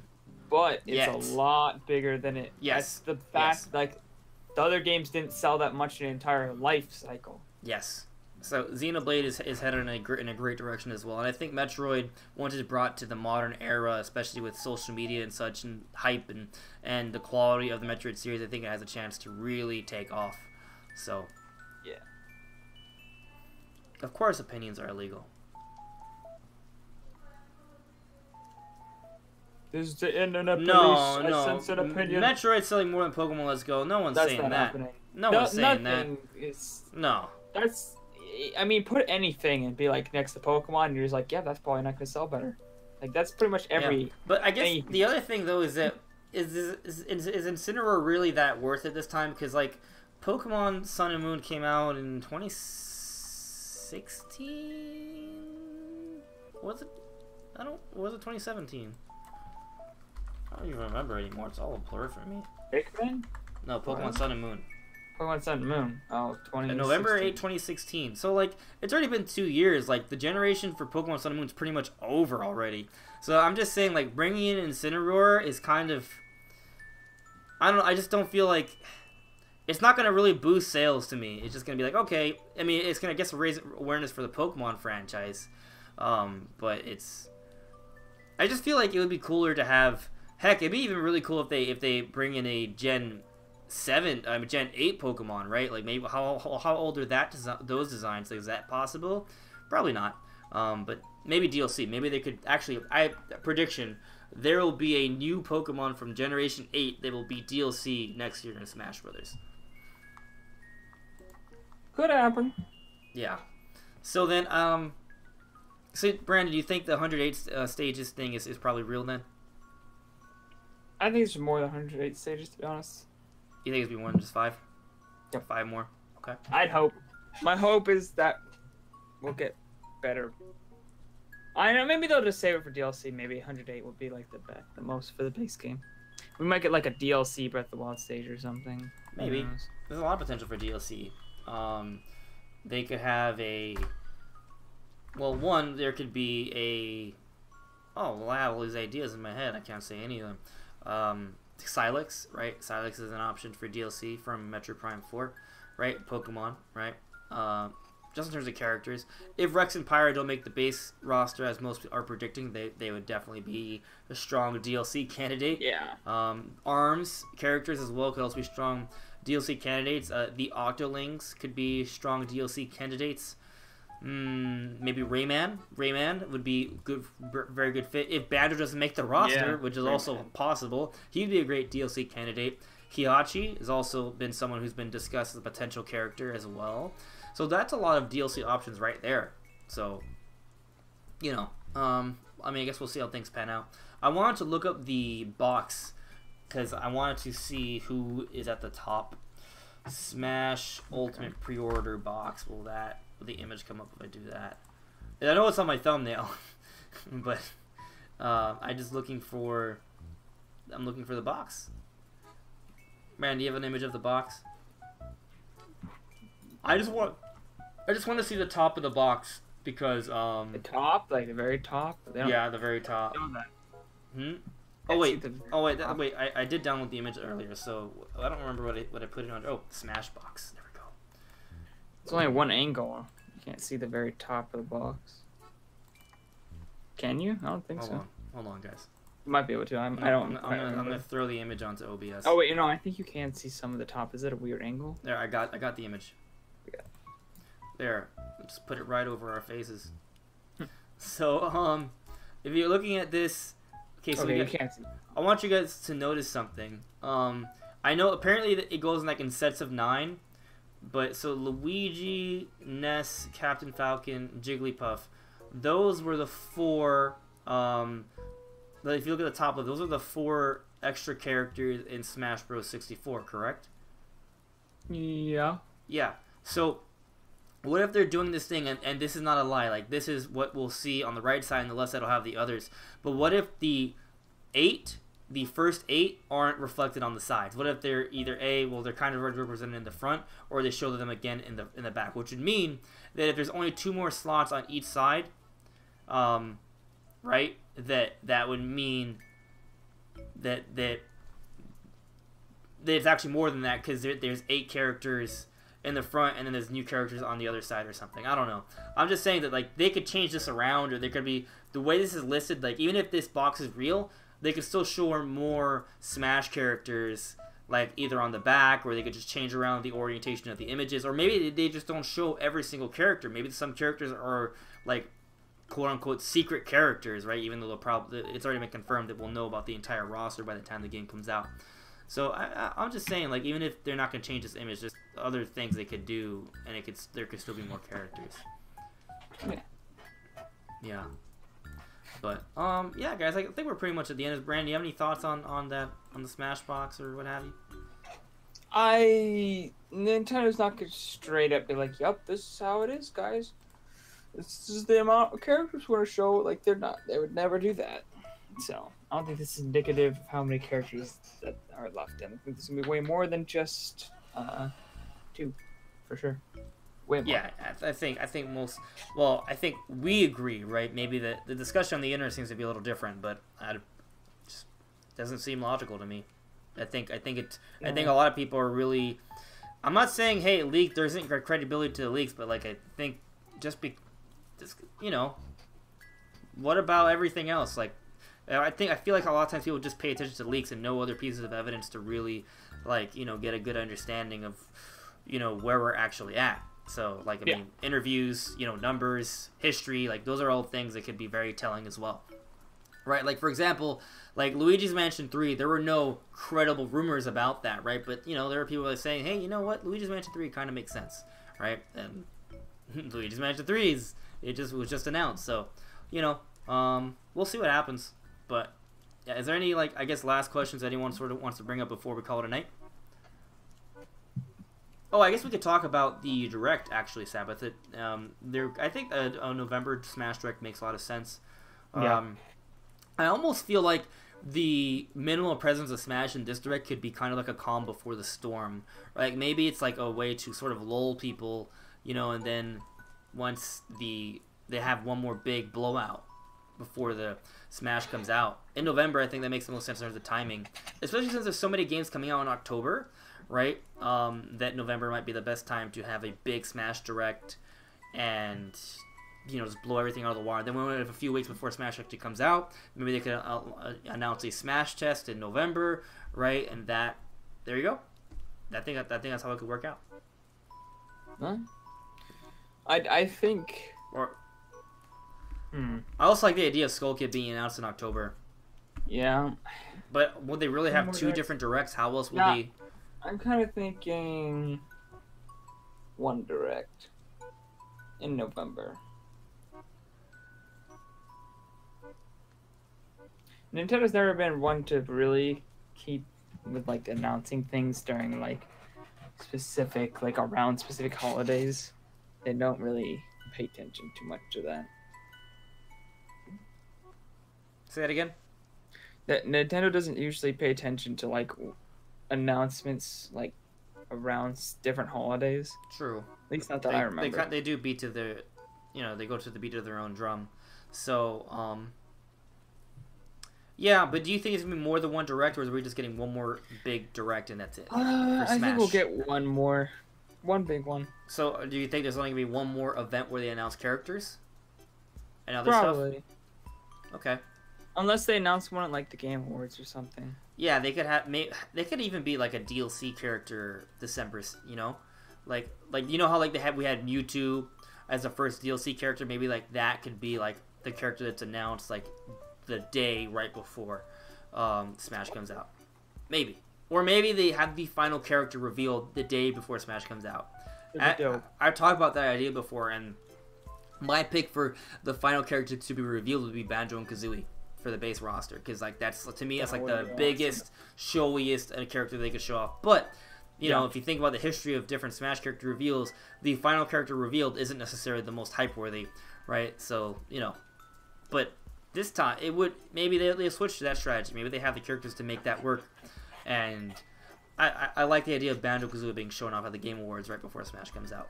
But that would be ridiculously hype.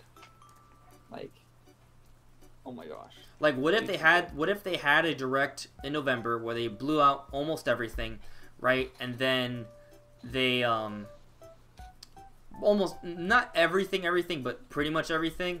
And then what happens is that they just say, "Oh, there's one more character that we're going to reveal on this day." And then everyone's just like, "Oh," and then after the big major Direct, everyone's just like debating for that one final character, right? Like, and that conversation just really, you know, it brings up the hype and awareness for Smash going into the release of the game. And then they announce it the day before the Game Awards, be like, "Oh my God, let's all get Smash Brothers," right? And yeah, and the thing is, Banjo-Kazooie makes a lot of sense because the Game Awards is not just a Nintendo event, right? And Banjo-Kazooie is kind of speaking to more than just Nintendo. So I like the idea of it. Will it happen? Well, I mean, only time will really tell. Probably not, Yeah, but probably it'd not. be awesome. Yeah. So I got an interesting question from GG. So he asked, what popular character you constantly hear, in your opinion, won't make it in, and why? Do you have one in mind, Brandon? Shrek. Interesting. Oh, that was just a joke. Oh. Well, I mean, I feel like when I interpret Shrek's it as not gonna make characters it. that are constantly mated, that are constantly mentioned in like the conversation, like in terms of leaks and stuff, right? That I don't think will make it. I think that's what he's getting at. Because Goku and Shrek are pretty obvious. Well, there is no argument for Shrek there is a very small argument for Goku because of Funimation and Toei and such. They said, oh yeah, we would love Goku in Smash Brothers.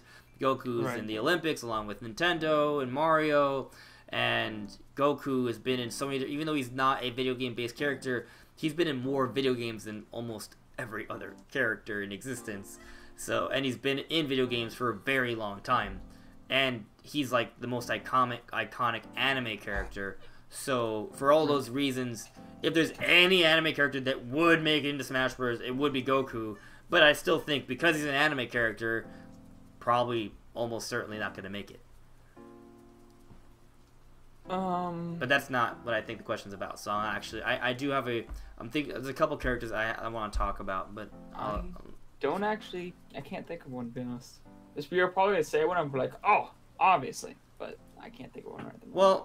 Well, I don't know if it's going to be obvious. I think one is actually Incineroar. I think these leaks and rumors about Incineroar may have gone a little out of hand. Like, there have been people who have gone really all up into the rumors before for different games and stuff, and then once the truth comes out, people are like, what the hell? I thought this was real, and then, it wasn't. Like, keep in mind, this Incineroar report isn't coming from, like, Eurogamer or GameXplain or IGN. It's just coming from these leakers, right, that we don't know too much about. Like, we're staking their credibility based off correct predictions, so I'm not sure if he is the character, but there is still a good argument for Incineroar because he is the creator's favorite Pokemon, right? So, and he is popular in Japan, and having a Pokemon representative is fairly likely, and being a starter also makes sense. So for those reasons, Incineroar has a great chance. You don't need rumors to consider Incineroar as a likely character, but I'm just saying that I feel like people are putting too much stake into these rumors. Another possibility that for a character that I think might not make it, but could, is Bandana Waddle Dee, right? So Bandana Waddle Dee, there just seems to be this huge popularity for him. I personally don't understand it, right? I play Kirby games. I don't play every Kirby game, but apparently Bandana Waddle Dee has just sort of risen in popularity over the last couple of years, and people love him for whatever reason. But he's just he's just a character with a bandana on his head, right? Like, I don't even necessarily think he has that much personality, so I don't think he's that big of a deal. And I feel like his moveset could get really creative and they can make it really good, right? But it wouldn't shock me if Bandana Waddle Dee doesn't make it in, because depending on Sakurai's interpretation, he might see them as kind of a dull character. Even though I know he worked with Hal and Kirby, I get that. Like, there's a strong relationship there. But, in defense of Bandana Waddle Dee, he is really high up in the polls, right? Just like Isabelle, and Isabelle's in the game. And on top of that, Kirby would perfect the Forio. They're not a trio, they're like a quadrant, a cycle. We have, you got Kirby, Meta Knight, and King Dedede, and usually the fourth man there is Bandana Waddle Dee. So, for those reasons, Bandana Waddle Dee might make it into the game, but also, to me, there are so many other characters that would just be way cooler to add. I'm not feeling Bandana Waddle Dee personally. So, yeah. I guess those are the characters I think might not make it. Right? Rex and Pyra actually is another character that, while I keep on talking about, I think that they have a chance to make even the base roster. I think for sure they're making it in eventually in the game, so for DLC. But Rex and Pyra, right, a lot of people really want them, myself included. There's a lot of talk about them, but because they are relatively new characters, they might not make the base roster because of that. But I think they have a chance. But probably just DLC. I am pretty much just like, nope, I'm not gonna make it. I'm like 95% certain. Once upon a time, you were on the Rex and Pyra hype train, Brandon. I remember. Yeah, it's been a while though. Yeah. I'm still on the hype train. I'm just not on the base roster believe train. Believe me, I'm on all the hype trains. Yeah, I mean, everyone they've shown are characters that have been requested for, since like the Smash ballot so far. Yeah. Right, so like everything we've heard is characters speaking to that. So there's been no evidence of like characters that are away from that plan. So, to that That's point, why Raymond's gonna make it in. Maybe. You know what? Combat Kid 12 makes a good one. Captain Toad, not gonna make it in. Captain Toad's not gonna be in Smash. Everybody thinking Captain Toad's gonna be in Smash. He's not gonna be in Smash. No. Maybe an assist trophy, but there's no way Captain Toad is a playable character in Smash. It's not a Is this not? Oh yeah, I don't think Captain Toad. Captain Toad, man, he'd be a good assist trophy. Yeah.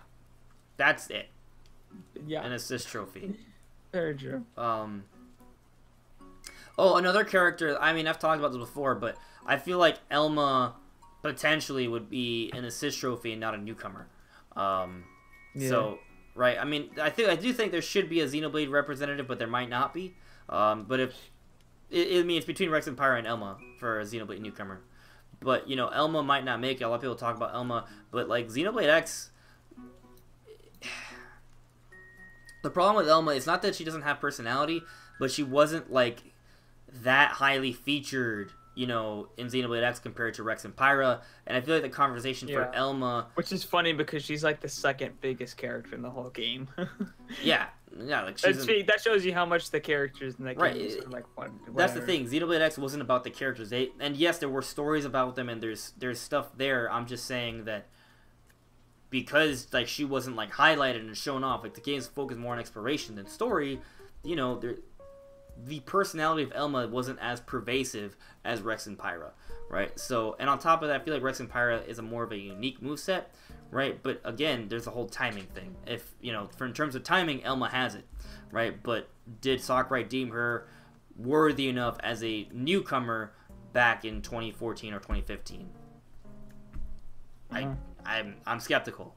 So, you know, but there was that report that they were working on a mech, which people assumed it was related to Xenoblade, and you know, I'm not saying there won't be any Xenoblade X representation. I'm just saying a whole-on challenger.